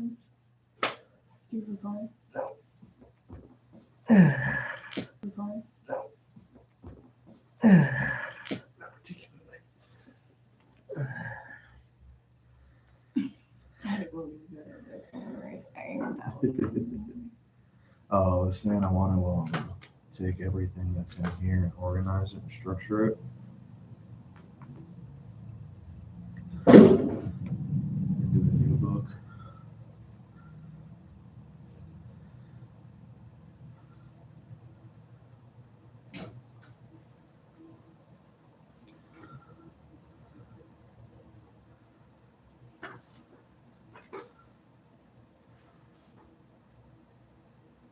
Form, feeling, perception, matter, sensation, identification, formation, and awareness. Aggregates. Okay, so Miss Julie, did you have anything else to add? Thank you for your patience, folks. So just to finish chapter 8, last acronym for the sport is T for time, setting a realistic time frame. And the exercise that was in there to use for that chapter was the cost benefit analysis, and that's to examine the pros and cons of something to help make you want to commit to your change. And then I went all the way to chapter 9. So Oh my God, what super! yeah. Holy cow! Yeah. So Music to my heart.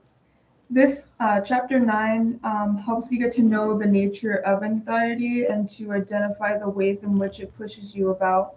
Your feelings are influenced greatly by how you think. So You want to avoid extreme thinking, like telling yourself that things are awful, horrible, terrible, or the end of the world. Because telling yourself that things are awful, horrible, terrible, or the end of the world, because that will only make the anxiety worse. Anxiety can be not only mentally disturbing experiences, but also physical ones. So you want to attack anxiety, which is accepting and tolerating your anxiety when deliberately confronting your fears. That is usually the most effective way of making sure that your anxiety passes quickly. So you defeat fear with fear, which is face everything and recover. So It's okay. You don't have to go through it. Yeah. okay. But I got a gist of your notes there. Okay. So Yeah. that was 9. Yes. So when I was younger, I always thought that psychological issues could be fixed like literally in a second, like that. And that physical damage is the one that you really have to worry about. Like if you have a broken arm, it's going to have to heal. It was my hypothesis that psychological pain and suffering could be resolved. And let me tell you, folks, it can be resolved that quick. It is the person's attachment to whatever thing it is. Like for anxiety is, when we understand it, is that, yeah, your mind was made to be anxious about what's going to happen next and to anticipate what's going to happen next to ensure your survival. But when that gets a little bit too much out of hand, you see that, people shake, tremble, try to drink alcohol, do all these things to try to cool down the anxiety.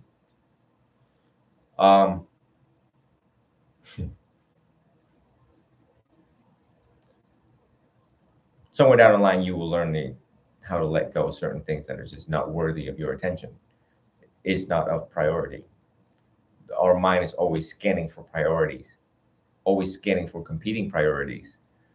And so as you uncomplicate your life, you will see how fast can be resolved, and your willpower to resolve it. Now, the key word here is the willpower to resolve it, and not resistant to the teachings, So anxiety is one of those things right here now, and I'm like, oh, that's so easy to fix. Yeah, but it's also, people also don't have 20 years underneath their belt like I do. But the anxiety thing for me in my own life resolved over the past 7 years. But within those 7 years, those 4 years was pretty much resolved after the academic study and in conjoining with meditation. It's just like that. And nowadays, when I'm doing Buddhist psychotherapy, when I'm giving instructions to people, I see the level of resistance to the information. That is where it actually helps, where I should be His Holiness. Because when the Dalai Lama, if you sit in front of the Dalai Lama, His Holiness himself, and he tells you certain things, you just do it. Why would you sit there and argue in your head what he just told you to do in order to ensure your own peace? But sometimes, I don't have that age influence like he does. So sometimes people are like, does he know what he's actually talking about? So sometimes I have to kind of toot my own horn just so that the student does not have doubts in the midst of such empirical based recommendations. Just do it. Just do it. You know what I mean? I just want them to just do it. And some of them are just like, oh. And Stephen too. Stephen's sitting there with me. I'm giving him instructions on how to draw boundaries, how to do it. I'm teaching him the how, but I see a little bit of resistance there. Like, wait, is he? Like, people go through all these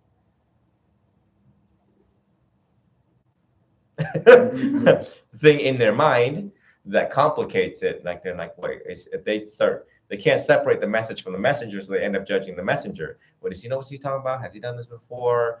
Has he been a monk all his life? Does he have any life experiences? It's easy for him to say because he's been sitting there underneath a tree. They have all these self-talk up there versus seeing things as they are.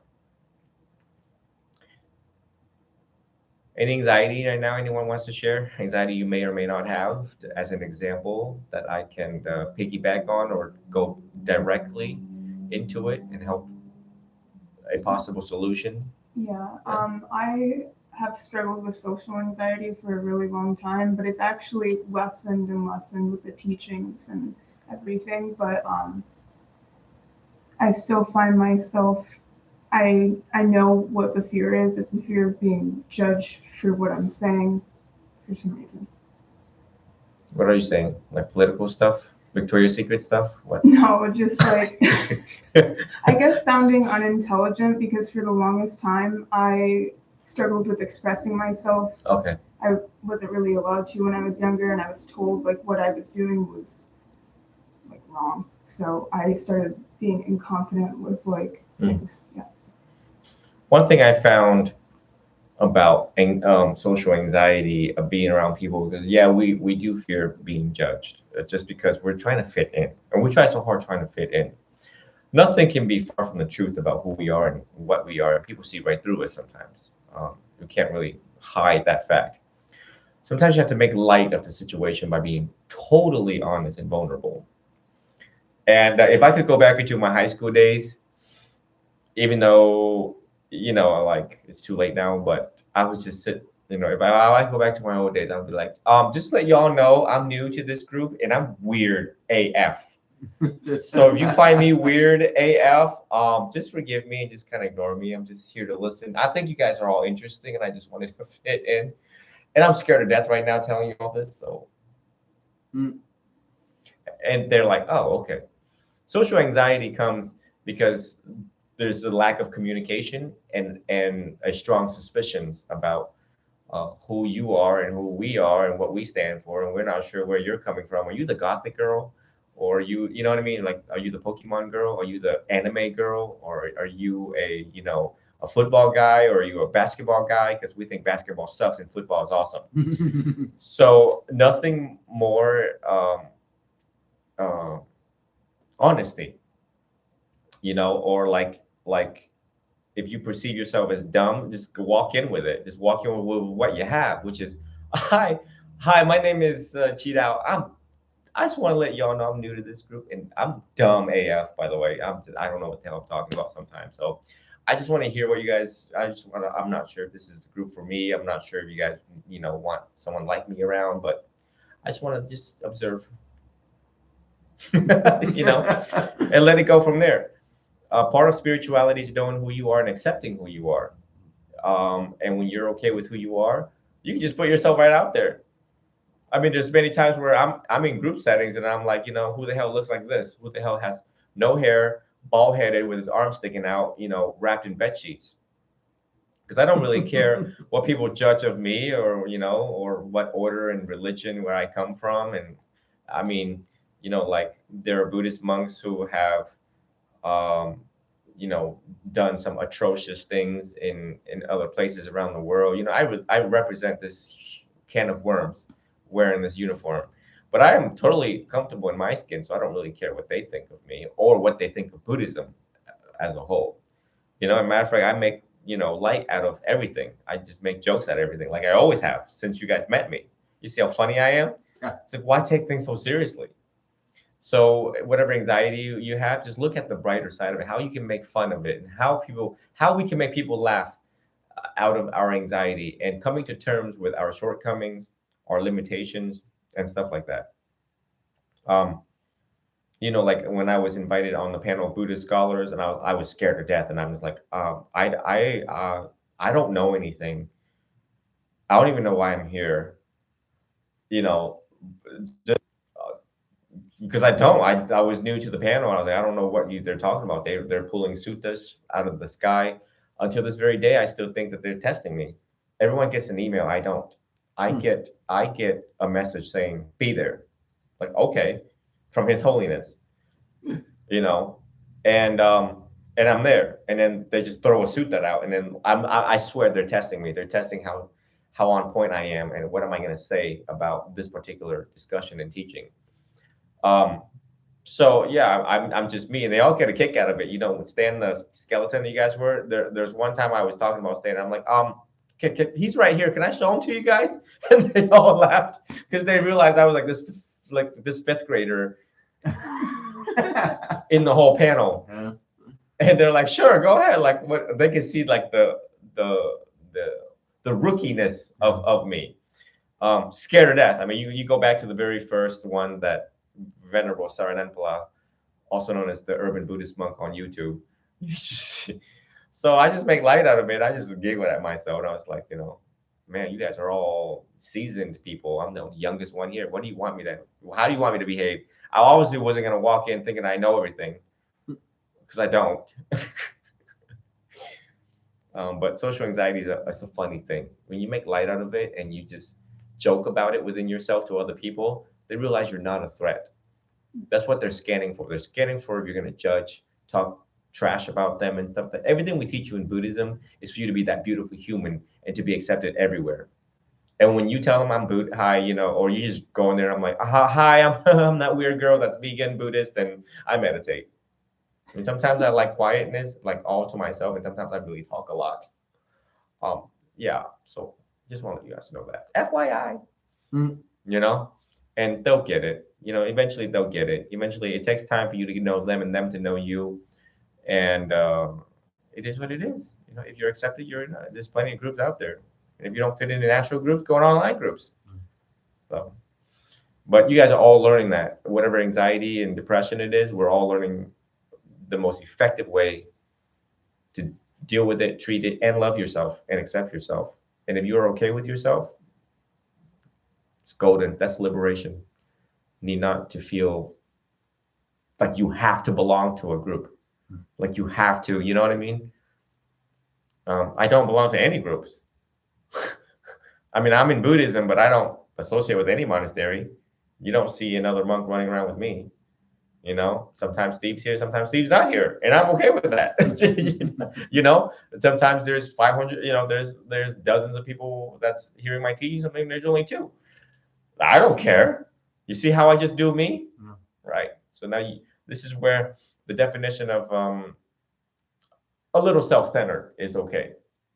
But, don't let that go to the extreme, according to the middle way. Right. Any questions on the chapters or anything? Okay. Where were we in Buddhism last time? 3rd, 4th? The 4th noble truth is what we're going to go over, which I was all prepared to dive in, initially being told that to dive into the Eightfold Path, and then I realized the whole thing before that about the Eightfold Path. Whole can of worms. Yeah. Which I thought was absolutely fascinating. Kind of briefly mentioned earlier, you got wisdom, morality, concentration, nipana, sina, sila, and what's the other word? Still trying to memorize it.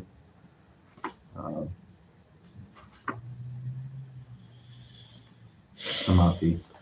Oh, by the way, let's talk about resistance for a second. I have this very intelligent, bright, good-looking monastic that just ordained. I think he waited for a while to ordain. Then he ordains, and then he's like, Venerable. It was 5 a.m. He texted me. I was doing a live session. He goes, Venerable sir, can you please talk about sila? And in my mind, I'm like, you already know about sila. You were asking me master's level questions. Why are you asking me about sila? These are the one of the most basic tenets in Buddhism, and this is the basic tenets of your practice. Like, what the hell is going on here? So I decided to record live, and I was speaking in Vietnamese, and I'm like, what is the issue about cheating, lying, killing, stealing, misconduct, sexual misconduct, and intoxicating substance? And I gave my standard example, and he was still confused. And I realized that he still hasn't given up yet. He's still wrapped up in drama in his own life that's leading to the path to peace. Difficult. Still hasn't renounced. Renounce as in like the act of renouncing, which is the robes and all this mess right here. But internally, and whatever mess that's going on the outside world hasn't renounced yet. And he seemed very confused when I was talking to him, and resistant to some of these very basic tenets that I'm telling all of you. You know, and I told him, and I think that he missed the point, that the smarter you are, the more likely you get yourself into trouble. Yeah. And I don't think he actually sat there and thought about. There's times where he gets something quickly, and there's sometimes he's fighting it. I can tell he's fighting it. For a student, the number one, before he chose me as a teacher, he had already picked my brain. And some of these students, they get to that kind of level, that the notes that you took, that's how analytical they get, because they want to pick my brain. They want to see if I really know my stuff, just by every metric and measurements before they chose me as a teacher. It's a rare thing that I accept Asian students too, by the way, just because there's a whole cultural mess back there that I don't want to counsel with. I just don't want to mess with. But I decided, I was like, oh, okay, go ahead. Well, I mean, it's a challenge for me too. I like the challenge. But so anyways, I'm still training him. He's part of the monastic training thing. But again, just be aware of how we get ourselves into trouble. With everything that you have read today, you see the complexity of the mind. Yeah. Insecurities, acceptance, fitting in, anxiety, and stuff like that. Let all that go. Why is it worth hanging on to? What are we hanging on to that is not simple, right?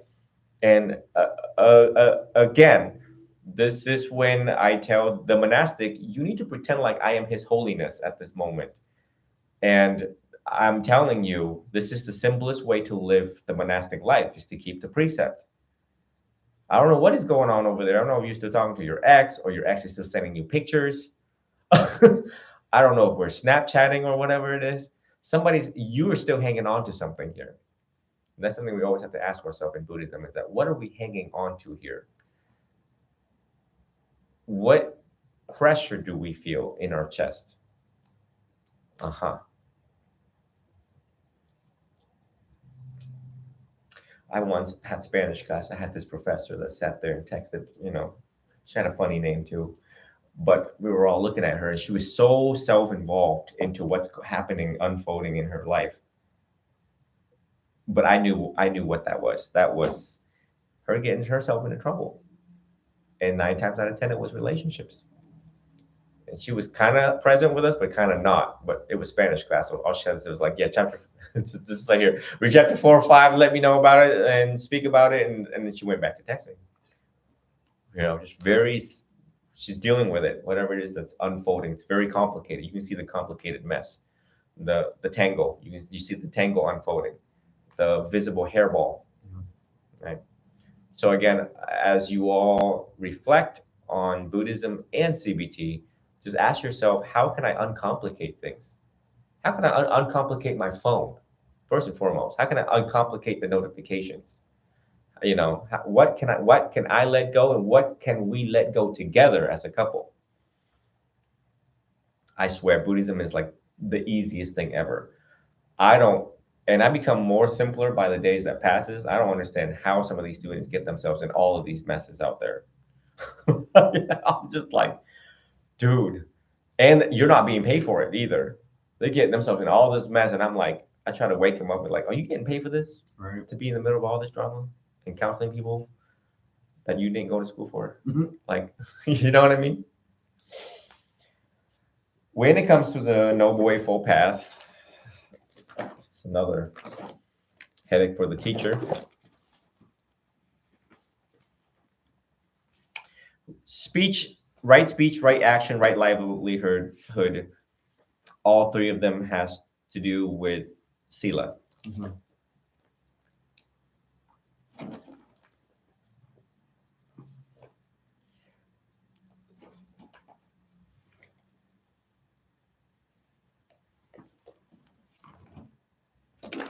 Okay.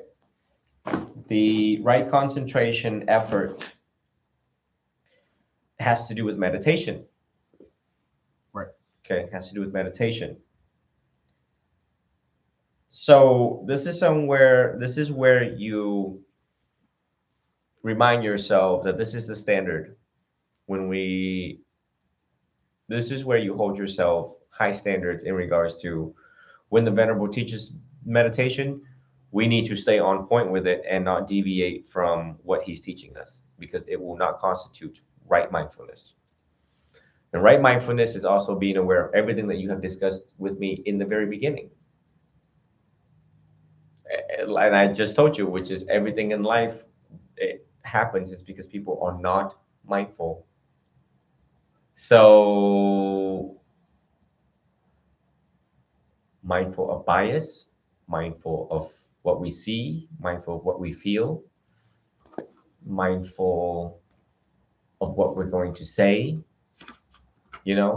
over and over again, come back to asking yourself, wait, I'm tripping right now, I'm flipping right now, is because I don't have right mindfulness. Why do I not have right mindfulness in this moment? You start tracing backwards. You start asking the why. Who, what, when, how, where, why? Which is like this, 5 or 6 W's that we were taught in elementary school, Right. that people don't use. And then now they're like 30 years old and they realize, oh, that was really useful throughout the whole stages of my life. Okay. This might be getting ahead of myself, but one of the questions I had was the attachment to, like, how it refers to attachment to mere rule and ritual. Would that be like just doing? All right. So here's what's going on with the rites and ritual thing. Notice how I don't take 15 minutes to chant. Yes. It's unnecessary, right? And if I chant, you won't understand anyways. Sometimes I don't even understand what I'm chanting. I do. Sometimes I forget what I'm chanting. I forget a word or two in there. Sometimes I prostrate to the Buddha. Sometimes I don't. Y'all need to do it because y'all in training. I know he's back there, and everything I say as if he's sitting on my shoulder. You know what I mean? So everything that comes out of my mouth, just like a priest, when he's wearing that white collar, the black means that he has died to himself. So selfless act of service for the people of God, God's people. And the white collar there means that everything comes out of his mouth has to be pure, and as of Jesus is as if Jesus is talking. All right. So I've already have my full faith and unshakable confidence in the Buddha. So again, and I am not a god, and I don't proclaim to be a god. So therefore, again, he takes precedence above all in the triple gem. But because I don't prostrate to him does not mean that all that does not exist. Okay. Matter of fact, the Noble Eightfold Path, the wheel alone replaces the image of the Buddha when the Buddha is not around. And monks in the forest, they don't have a Buddha. The guy that I showed you the picture of in my phone, he has an alms bowl. This takes place of our practice. What is there to look at? When we look at this bowl, we're like, oh, I'm a homeless beggar. Who exactly do I think I really am? Okay. Practice of the non-self. So now now there are people who kill, rites and ritual, right? They kill animals and offer for that. In the Vietnamese culture, they offer food on the altar. Sri Lankans also do that. They do all these mess that waste time, food, energy, and resources and money. Not necessary. So just be aware of what is this ritual? What are these rites? How are they conducive to the path to peace? Okay. When we observe other people, like Thai people do it, and just other ceremonies and stuff like that, they do that to show their devotion, respect, and stuff like that. But again, the way how Venerable Chidao teaches it is that don't waste too much time on that and return back to your practice. Some of these festivals last 5 hours. Holy cow! Why don't we just do it within an hour, just like a Catholic mass? An hour, and then off you go. Well, an hour of whatever, and then go back to meditating. Go back to start scrubbing the dishes of the mind. Right now, there is the 17th Tipitaka chanting ceremony in India, which I get it. I mean, it's funny. You see senior monks really struggle to chant because they haven't chanted for so long. And they take days and days and days to chant. Still chanting right now as we speak. They're over there. Like each country chants like it's a mess over there. And I'm like, I just want to go there as His Holiness, if I ever got to be one. And I'm like, do you all remember his teachings? Four Noble Truth, No Way, Full Path? Yes. Yes, you all do. You can go home now. Goodbye. You know, it's like the purpose of the chant is to remember. Right. Remember and practice. But I understand why they do it every year. They do it every year to show to the people that this is how we preserve the continuity of his words, Right. the never changing, timeless teachings of his words. As the modern day His Holiness, or His Holiness to be, is like, okay, I get it, but everything's been translated already. So the Pali is really not that necessary, because either way, if we were to teach this the right way, we would have them learn in English. And then if they wanted to investigate further after getting the basics, they would investigate further into Pali to get definitions of it. I mean, that's why Bhikkhu Bodhi has a job, is because his job is to take Pali and then translate it and then put it into the Nikayas, the modern Nikayas. So now we have imminent suffering. So just take the Nikaya in English and go from there. And some of these darn universities of Buddhist studies like go opposite. You must study Pali first. What? Well, you got me messed up. So it doesn't it serves a purpose. It's just, it's not serving the immediate purpose of what we're studying to begin with. Right. Right now we have active suffering. We're here because there's active agitation, stress. We need to deal with that clinically, first and foremost, clinical Buddhism. Then we can go back to then we will chant. You remember you guys asked me about chanting, and I said, let's deal with what's going on here until this is alleviated, and you report to me, I'm sleeping well, I'm eating well, there's no clinical concerns, no anxiety, no depression. Okay, now teach you how to chant all day, every day. I'll teach you everything else all day, every day. Whatever that you want to know, rules for monks, whatever. But right now, if there's pressing issues, we have to deal with that, because it makes no sense doing everything else and then just delay suffering. Right. And then go back home and be agitated and fight with each other and not keeping the precepts and killing people and chasing our neighbors or complaining about noise complaints. my exact example, right?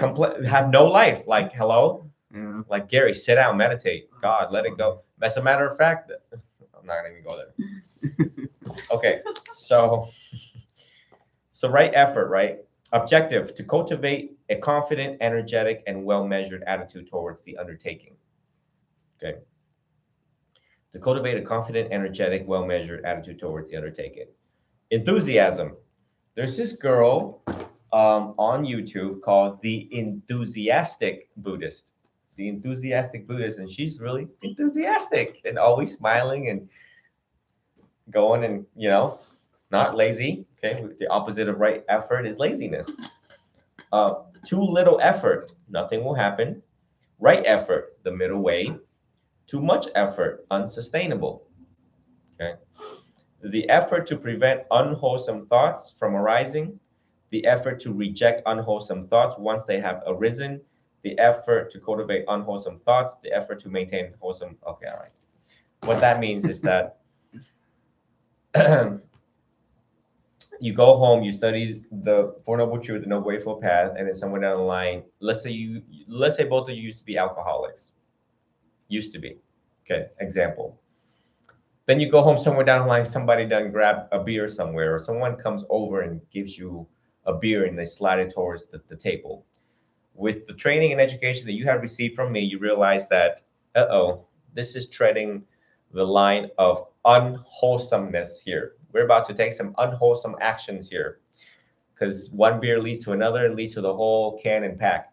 So therefore, everything in Buddhism is wholesome and unwholesome, kusala and akusala. So we want to cultivate wholesome thoughts, deed, and actions through our life, conducive to spiritual practice.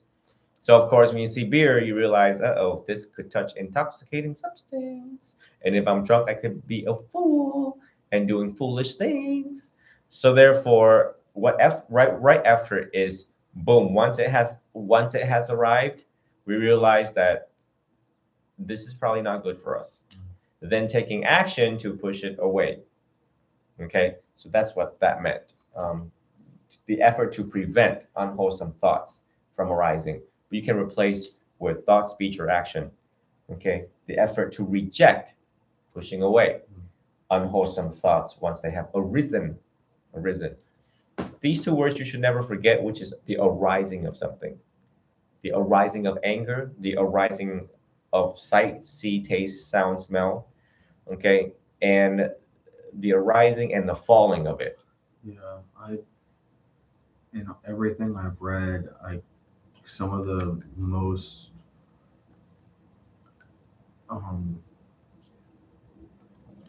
prevalent words are arising and the passing away, arising and passing away, Yeah, arising. and you'll passing hear it away. over, and some of these things when you read them in the actual text, you're like, oh my God, this is so retarded. And not to make, I'm not making fun of retarded people or people with disabilities, by the way. I'm just trying to make the modern day analogy of when we were in school and something was read or said over and over again, like the most common things. And we're like, okay, I get it. Oh my God, I'm not retarded. Stop repeating it. But in the text, the Buddha made it very clear about the repetitiveness of his words so that you don't forget. It is also the charging task of a teacher to also be repetitive in some way. I just have a very fun, unique way to do it. Instead of sitting here and telling you all over and over in the same thing, you would pull your hair out of your head. But yes, rising and falling. And of course, if you also listen to Ajahn Sumedho, which is, my God, another suspected saint, is that his favorite thing is causes and conditions, causes and over and over and over again, to the point where I am in a monastic and I'm just like, it's not becoming music to my ear anymore.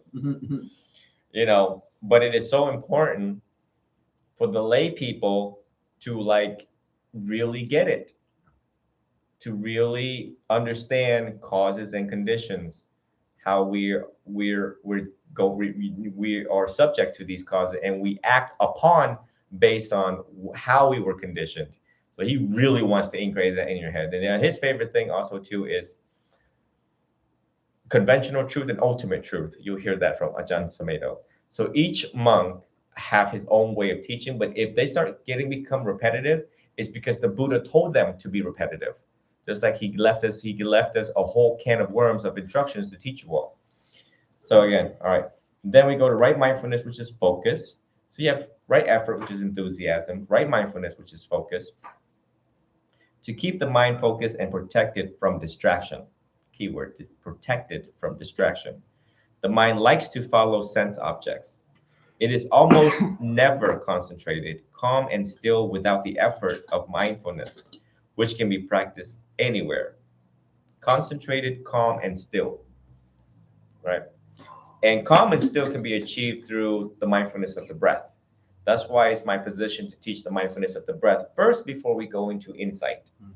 All right.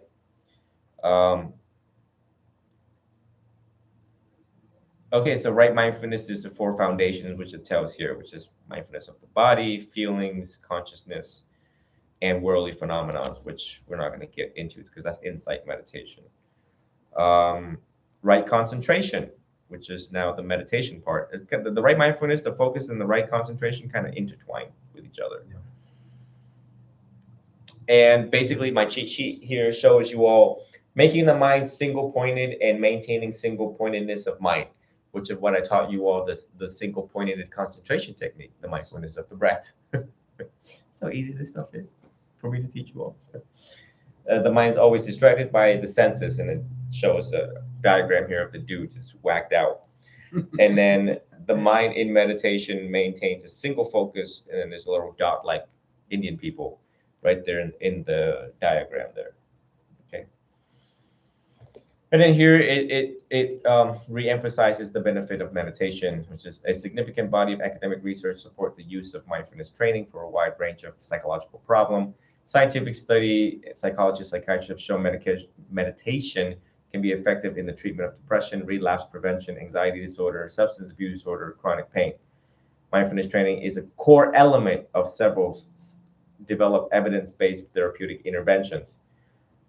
For general population, mindfulness training has been associated with physical benefits like decreased heart rate, slow respiration, lowered blood pressure, muscle relaxation, improved brain and immune functioning, as well as psychological benefits such as reduced anxiety, enhanced empathy.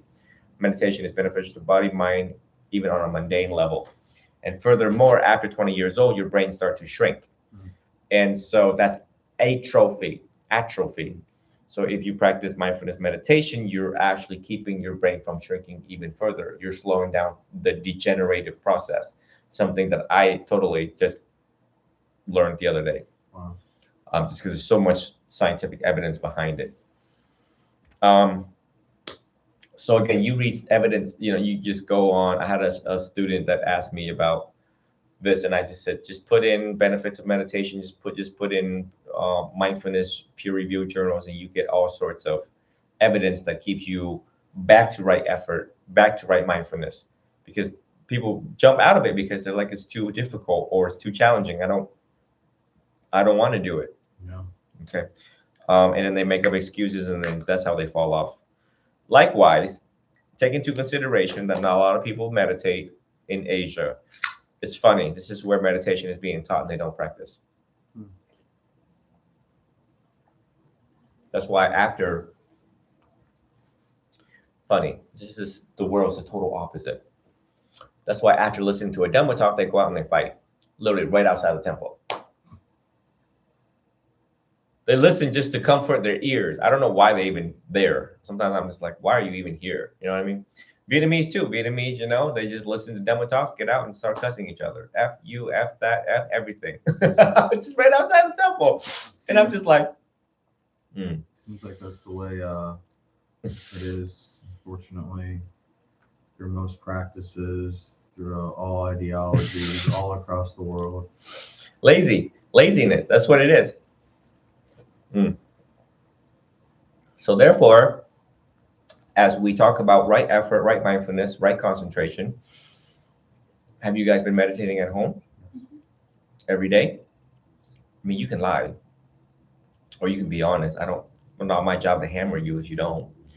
But if you do or you don't, try to increase it, challenge yourself. We start off with 60 seconds, then we move to 120 seconds, 5 minutes to 6 minutes, and you challenge yourself how long, and then you notice things like what's popping up while this is happening, and you observe it without judgment, and then you write down. If you could, if 2 minutes go by and you have 10 thoughts, try to remember those thoughts and then write it down, and then try to track the pattern. You're now becoming a scientist. It's like an experiment. You're trying to detect the heartbeat of those thoughts, just trying to see the river of thoughts, and if there's a commonalities in those thoughts, or is just erratic all over the place. Yeah. So that when we move into insight meditation, you all can be a referee. When I'm meditating nowadays, is actually all of them put together. It's an eclectic approach when I'm sitting here. If I'm sitting here and then all of a sudden, if I'm doing mindfulness of the breath, and all of a sudden aversion comes up, some sort of a ill will comes up, I'll challenge it right away. I'll wrestle with it right away with the loving kindness meditation. Then I start, what if I sit here and I meditate and I start thinking about my own death, and I'm like, oh my God, I'm afraid of dying. Then I'll jump right into death meditation. So whatever thought that arises, or whatever feeling, whatever is there, I will actually start challenging and dealing it right there and then, just for the fun of it. So there's different ways of approaching these thoughts, or we can just observe it, because as soon as it arises, it's going to go. Seeing the three marks of existence for it. So everything that I'm teaching you all, and we'll go in details next time, just be aware that now I'm teaching you all the different type of medicine, and in the midst of mindfulness meditation, you have the power to use whatever pill that I taught you how to use, and you can just treat it, cure it right there in the moment, or you can just ignore it and be the expert observer. There was an analogy about observing that I had yesterday.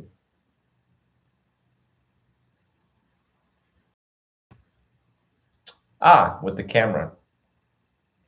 So let's say in the three marks of existence is impermanence, suffering, and the non-self, which is, it's all my YouTube. When we look at the news, and when we look at the most pressing thing on the news, which is anything that has to do with crime, and I get a kick out of watching cops at night. I do. Keeps me up so I can work on my book. It just makes my eye go. And to be honest, sometimes I am quite like, I kind of react a little bit.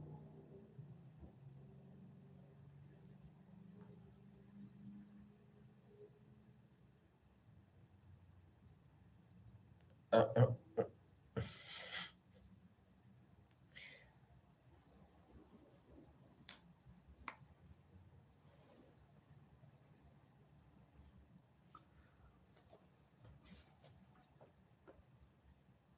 uh, okay, I don't know what I said, but TikTok was like, you suspended. Okay, whatever. So anyway, so to be honest, sometimes I'm like, So I'm like reacting to certain videos that I'm watching. Then I had this great analogy for teachings, and that is,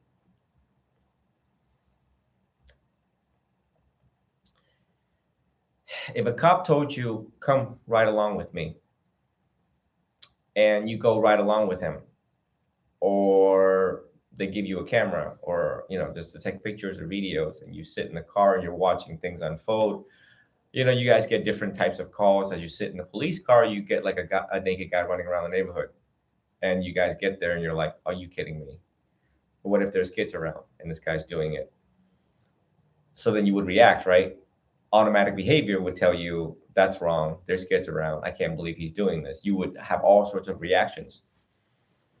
Or you see old people fighting and you're like, are you kidding me? You had 70 years to figure this out and you're still fighting? I don't get it. Physical fighting. You see all sorts of foolishness unfold during the ride along. And then the challenge for you Buddhists is, how do we Buddhists respond to this? And the answer is, you're just an observer. And you are to see the true nature and reality of our society as you're sitting in the ride along. So that's what we want to do, but within our own mind, within our own landscape of our mind, all sorts of hell unfolds in there. And I want you all this week coming up to think about the links of influence and start tracing it back now. That means go back, look. So I want you to go back to the past, and as young as you can remember your history, who you grew up with, why you grew up with them. Start thinking about all those memories you had with mom, dad, grandma, foster home or siblings, who beat up who was angry, who was abusive, who was addicted to, what you saw, what you heard, how you feel. Start tracing it. This is the direct, immediate practice of paticca samuppada, dependent origination. We're now connecting the links, because it is exactly these links that will lead you to have complications during meditation, because you've been conditioned by these links. So when you look at it one last time and not running away from it anymore, it has less power over you. The intensity, memory, and effects of these links would be less. Yeah. Mm-hmm.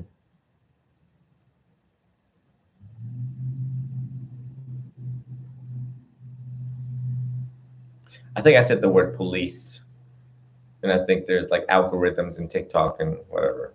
It's one of those charged social topics nowadays out there. So silly. It's not the first time they suspended my account. I just got off a 2 weeks of suspension from TikTok, and I just want to like pull the CEO aside, and I'm like, are you aware that his eminence spoke as if the Buddha would speak to the crowd? So how many people are you actually hiring to screen my stuff to suspend the Buddha? You suspended the Buddha for 2 weeks. How does that make you feel?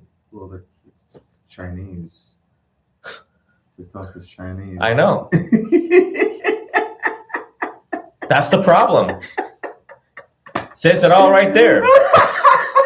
Anything made in China is just bleh. This was my TikTok again. But anyways, well, that's quite empirical, from their products to their software. Yeah. Empirical is something you can see, measure, and everything else. So, anyways, Oh man. tighten up. But I mean, especially holy man who is affecting millions, suspending a holy man's account to affect peace for millions. That's a big issue. That's something that they have to really tighten up. I don't care. Someone's gonna call me out for that too. They'll be like, "You made fun of Chinese people." Just the products. Again, I don't care. Anyways, so the practice of dependent origination is going to be really important for you all.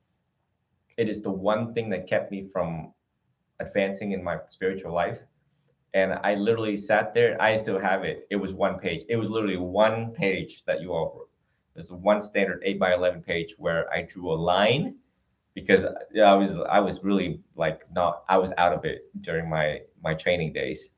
And I realized that, okay, all right, chronological order. How old was I when I first remembered before coming to America?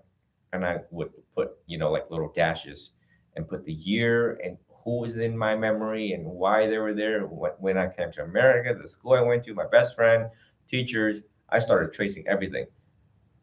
I was tracing why I was so angry. I was tracing the root of my anger, where I got it from, who I got it from.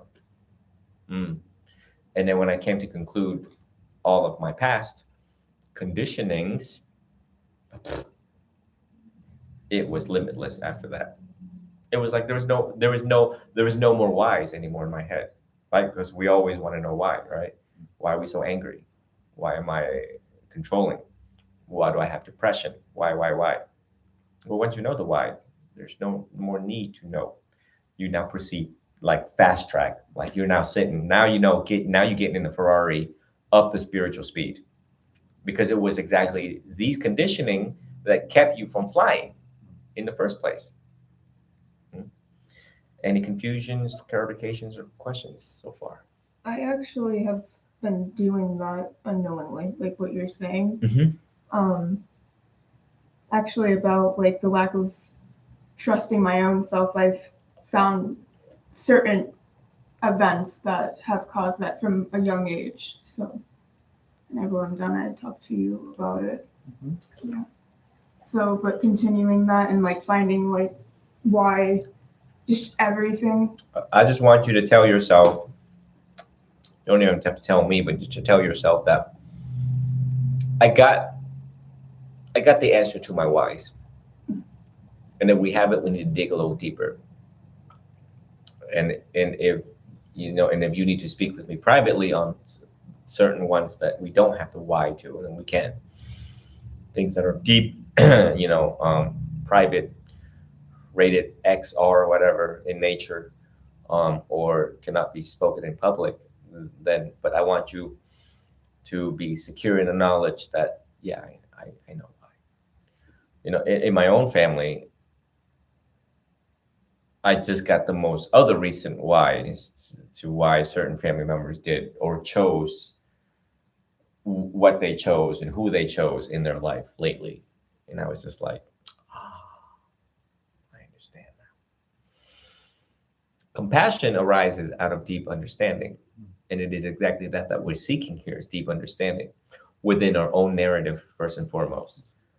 And, and I mean, just look at the compassion you both have for each other, because you trace the links of influence based upon the dates, the questions, more dates, more dinners, in bed, waking up, breakfast, asking, how's your day? How was your mom? Blah, blah, blah, blah, on the whole 10 yards, right? You all been doing this amongst each other. That's why you know that you can't leave each other, because of the certain histories that has transpired. Just like everybody else. Just like some of the gals that I was with before becoming a monk, I realized, oh, Your mom was, oh, Jesus. You know, your dad was, oh my God. You know what I mean? So again, when we look at it one last time, when we got the answer to the why, then it can be easily dismissed without further unnecessary investigation during meditation. Because again, I mean, if we meditate right now and anger comes up, and if you're curious about the anger, it makes it harder to progress. You'll be stuck there because now you're doing paticca samuppada in your head instead of now you're living in the past and not actually being in the present moment of mindfulness meditation. You're back in 19 whatever, 2010 or 2002 or whatever the case may be. You're not here, and I'm teaching you the art of being here. And before we can be here, we need to resolve stuff in the past. And actually, once you got the answer to the why, then we move to forgiveness, and then we put it behind us. It's done. I've made peace with it. Is it worthy of being in my memory anymore? That's a question you should ask yourself. And half the things I've already forgotten. That's why when I chant, I forget because I've even let that go too. Like the Noble Eightfold Path, even I forget because I've let it go. Why did I let it go? Is because I now breathe and live it. Yeah. Remember about the driving on the highway thing? Once you understand all of the traffic laws and you're the safe driver for 25 years, and some kid asks you about, what is the law on changing lanes? You're like, what? What? And the kid's like, can you cite the exact state statutes on changing lanes? You just tell the kid, don't do illegal lane change. And what is illegal lane change? Well, why don't you put your blinkers on first, 50 feet before you, look in your mirror and stuff like that. But in regards to the actual state statutes, you're going to forget. So this tells you, when you start forgetting some of the basics, but you're on point with the practice, but you forget the actual citations of it, it tells me that you've let go. The habituation of letting go. I can't believe Steve's been around 5 years. I can't believe it's been 8 years with Mike, and I can't believe some of these things that time has passed by because I've let so many go. Quite frankly, I love Mike to death, but I've already let him go because I realized that if they didn't contact me within a certain amount of time, they're dealing with their own stuff, and I'm not going to preoccupy my mind with Mike. Mike's not going to live in my head rent free, right? And so it's crazy when I look back and all this time has passed by. So again, you're learning the art of letting go also. It'll be automatic. It'll be so liberating. You're basically like a bird up in the sky in the moment of flying and totally not thinking about anything else because you're just so in the moment of being free, lighthearted, and lightweight. Yeah. Make sense so far? Okay, wonderful. So that is a lot of information for you all to reflect. And if you forget anything, you can go back to the recording. And again, just do this and then continue with CBT. Try to progress through CBT. You guys have the 3rd edition, right? And the third edition, one of the teachers just waved at me, practitioner here. I just ordered 2nd editions. The 3rd edition is actually not ideal for people who are new to CBT because it's a lot of stuff in there. And it's not that simple like it was for me in the 2nd edition. So therefore, what I should have started you off with is the 2nd edition. And then down the road, give you the 3rd edition. And then you're like, oh, we remember this. And now they're expanding on it. Okay. But it's okay. It's just a little mental exercise for you. But I ordered the 2nd edition, which is cheaper, used. And I'll be giving that out. And then that is for future reference. So in case you do revert back into your old habits or old ways, you open the 2nd edition and you tell yourself, I don't know Jack. And you review the 2nd edition and see how simple it is. And it reminds you to live simply again because it's so simple. It's even simpler than the 3rd edition. So again, we constantly need reminders over and over again. So, but try to finish what you have now. Okay, and you want every time when you study something, you want to study to the point where you can actually teach it. Yeah. Okay. And were you all aware that I commended you all for what you said, you both said to the gal at the monastery? Did you see it? No. You're in the headlights. I saw a lot of stuff. I don't know. Okay, here we go. Okay, so my TikTok is not suspended. That's what they got right today. Let's see how long that lasts. But here we go. I just wanted to give a shout out and tell my students, Julia and Dee, how proud I am of the reports to people that we met out here at the monastery and visitors that came and they were curious about Buddhism. Therefore, it led to a exchange one-on-one. It was recorded on my YouTube and Instagram. So if you guys missed it, it was a very profound exchange as it also has to do with Christianity and Buddhism. But the reports, the empirical reports that my students gave to them was very impressive. It's an emotional moment because, you know, they interviewed me. I gave my side of Buddhism, but then they also wanted to hear what Google review had to say. So my students were kind of like that Google review. And I think that they were very impressed and it left a mark and they're going to reflect on it. And subsequently will get back with me for future retreats to come. So I invite all of you to check out my Instagram and YouTube. I just wanted to. Did not see So that. when you sat there and you told the lady what you told the lady, you identify your first noble truth. You identify your second noble truth. And now you're talking about the third noble truth to her. And now we're working on the fourth noble truth together. That was what's happening. And to just sit and just to hear how comprehensive you painted the picture, how aware you were with each words and everything like that from both of you to her. You know, it was very touching, just because it's one way to measure how much you guys have learned so far, how much you have reflected so far, versus the 90% of the population who's still watching Netflix. You know, and again, my exchange with Mike also too. Mike, like a whole hour, spoke about, you know, how I changed his life with just the short years that we had together, and now how he's using it every single day. And now, you know, and Mike's watching all of this. I'm like, well, you watch my stuff? I mean, sometimes he jumps in there and he says funny things. I have to block it, and I'm like, I'm teaching, damn it, leave me alone. But he's actually taking it all in. He's, you know, half of the spam that's going on here is people I actually know and grew up with. So they just like to they just like to stir up of some things just for fun of it. But but yeah, there was a tear that started to form in my left eye when you were talking, and I was like, I just had to pretend like it wasn't gonna drop, but I was like, okay. So I know that you guys are very diligently practicing and taking notes, as evident, you know. So just keep up the good work. So try to increase your meditation, paticca samuppada, dependent origination. You need not to go back to YouTube and dig, but I mean, it's up to you. But again, it's a headache when you when you hear dependent origination from other people trying to.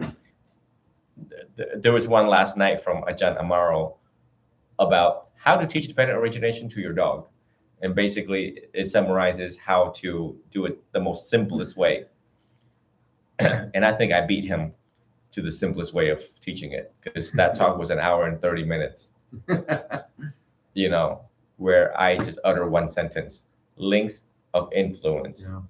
That's it. And that links of influence was by Robert Wright, an American scholar. I got it from him. Again, so any question before we conclude the day? No. Okay, all right. Yeah. Cool. I just got a bunch of stuff here that you summed up multiple pages into one sentence. So when you guys are done with whatever books, hold on to it, bring it next time, because I'm gonna have Steve take pictures of every single page for training purposes down the road, so that the next batch of students that I do this with all students, by the way, all across. I will review all of the notes and keep it on the side of exhibits, so that when I am confronting lazy students and I say, "Do you see these are white students from America, and these are white students that this is how they take notes. So y'all Asian students have been lazy for a long time. Y'all see how y'all take notes here? Look at A and B here. Y'all see that? White."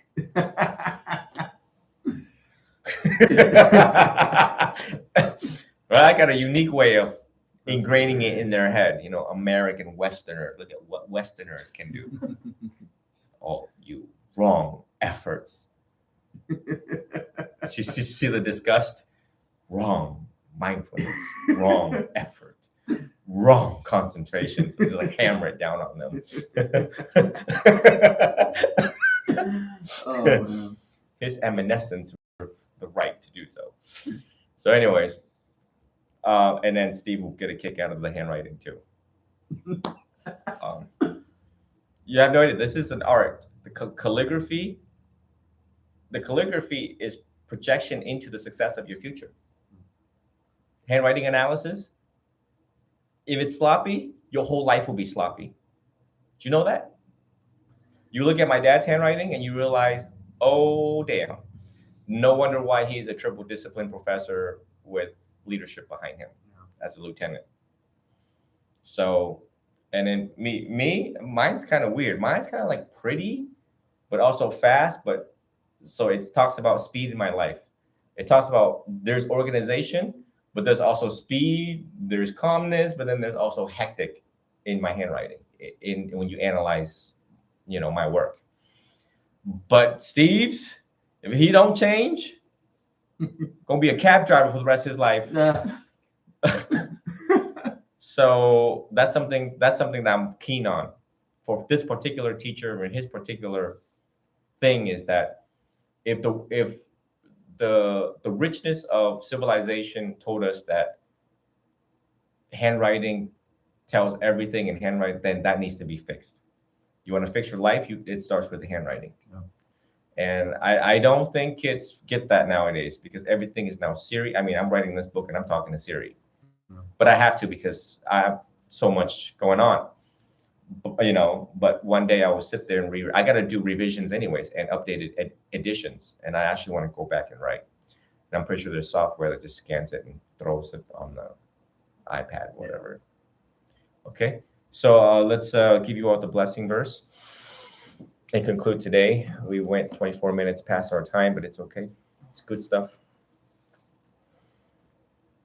Yatha varivaha purapari purantisa karang evo mewa ito dinang petanang upakapati ichitang patitang tumhang kipamewa samachatu sape purantu sangkapachando panyaraso yatha manicho deraso yatha sape tiyo awiwancan tusa paro ago awina satuma te pawan to antarayo suki di hayuko bawa abiwan dan Nichang Buddha Bachanino Chattaro Dhamma Vatandiya Yuhanno Sokhang Palang Bhavatasa Pamangalang Rakantasa Padevadasa Babuddha Nuvawen Sarasoti Bhavantute Bhavatasa Pamangalang Rakantasa Padevadasa Patama Nuvawen Sarasoti Bhavantute Bhavatasa Pamangalang Rakantasa Padevadasa Pasangha Nuvawen Sarasoti Bhavantute. May you all go in peace. May you all be well, be happy, be free. May you study diligently in your studies. May you practice diligently in your practice. May you not forget what you have studied. May you memorize all of the core key teachings of the Buddha, as it will protect you. the protection of the Dhamma. May you realize the light and intelligence of your own true nature. May you be healed and be a source of healing for other people. Sadhu, sadhu, sadhu.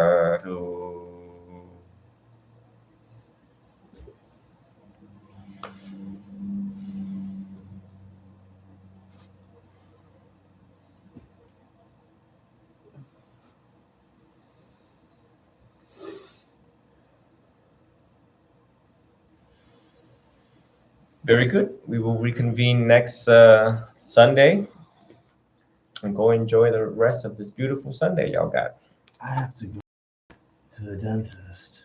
Yes. I just remembered that. No. It's all right. It will get it done so you can make money in the week ahead. Yep. You'd rather take care of it on the weekend and the week ahead, thus affecting income. Yeah. It's a good way to look at stuff. Oh, you always gotta look for the positive. Damn it, Julia. This darn wisdom too. That your whole weekend will be ruined. Trust me.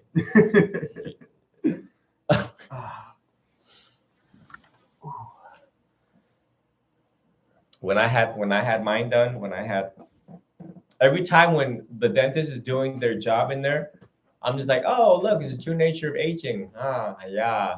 As it comes is as it will go. Literally, I do that. And when he's putting in the needle, and I was like, one point at concentration, in breath, and then you feel the needle, and then you don't. You really don't, because it takes so much of the attention away. You're no longer focusing on the pain. You're focusing on the breath.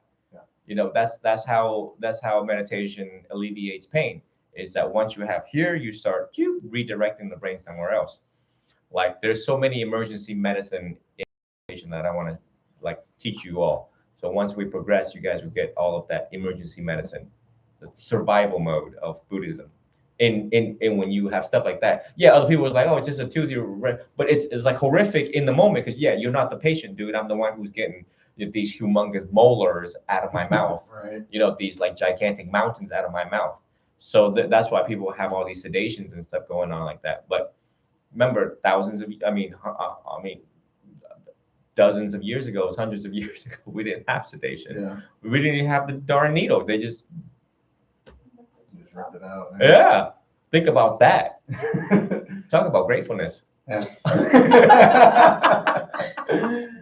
Wow, that's awesome. Mm-hmm. You want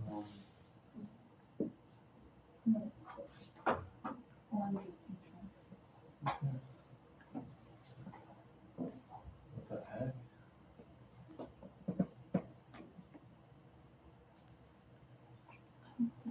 Where the glitter come from?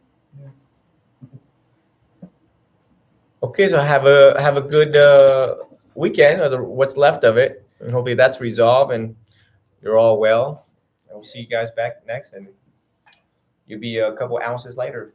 Yeah, right? Oh, that's fun. Thank you again. Yeah, you're welcome. Take care. Sunday service,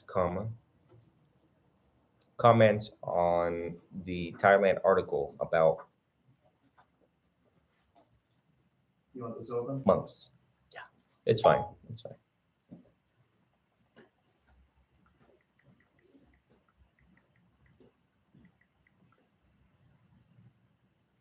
Positive for methamphetamine.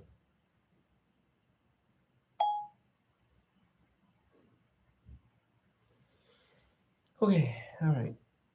Facebook just did not want to record today, so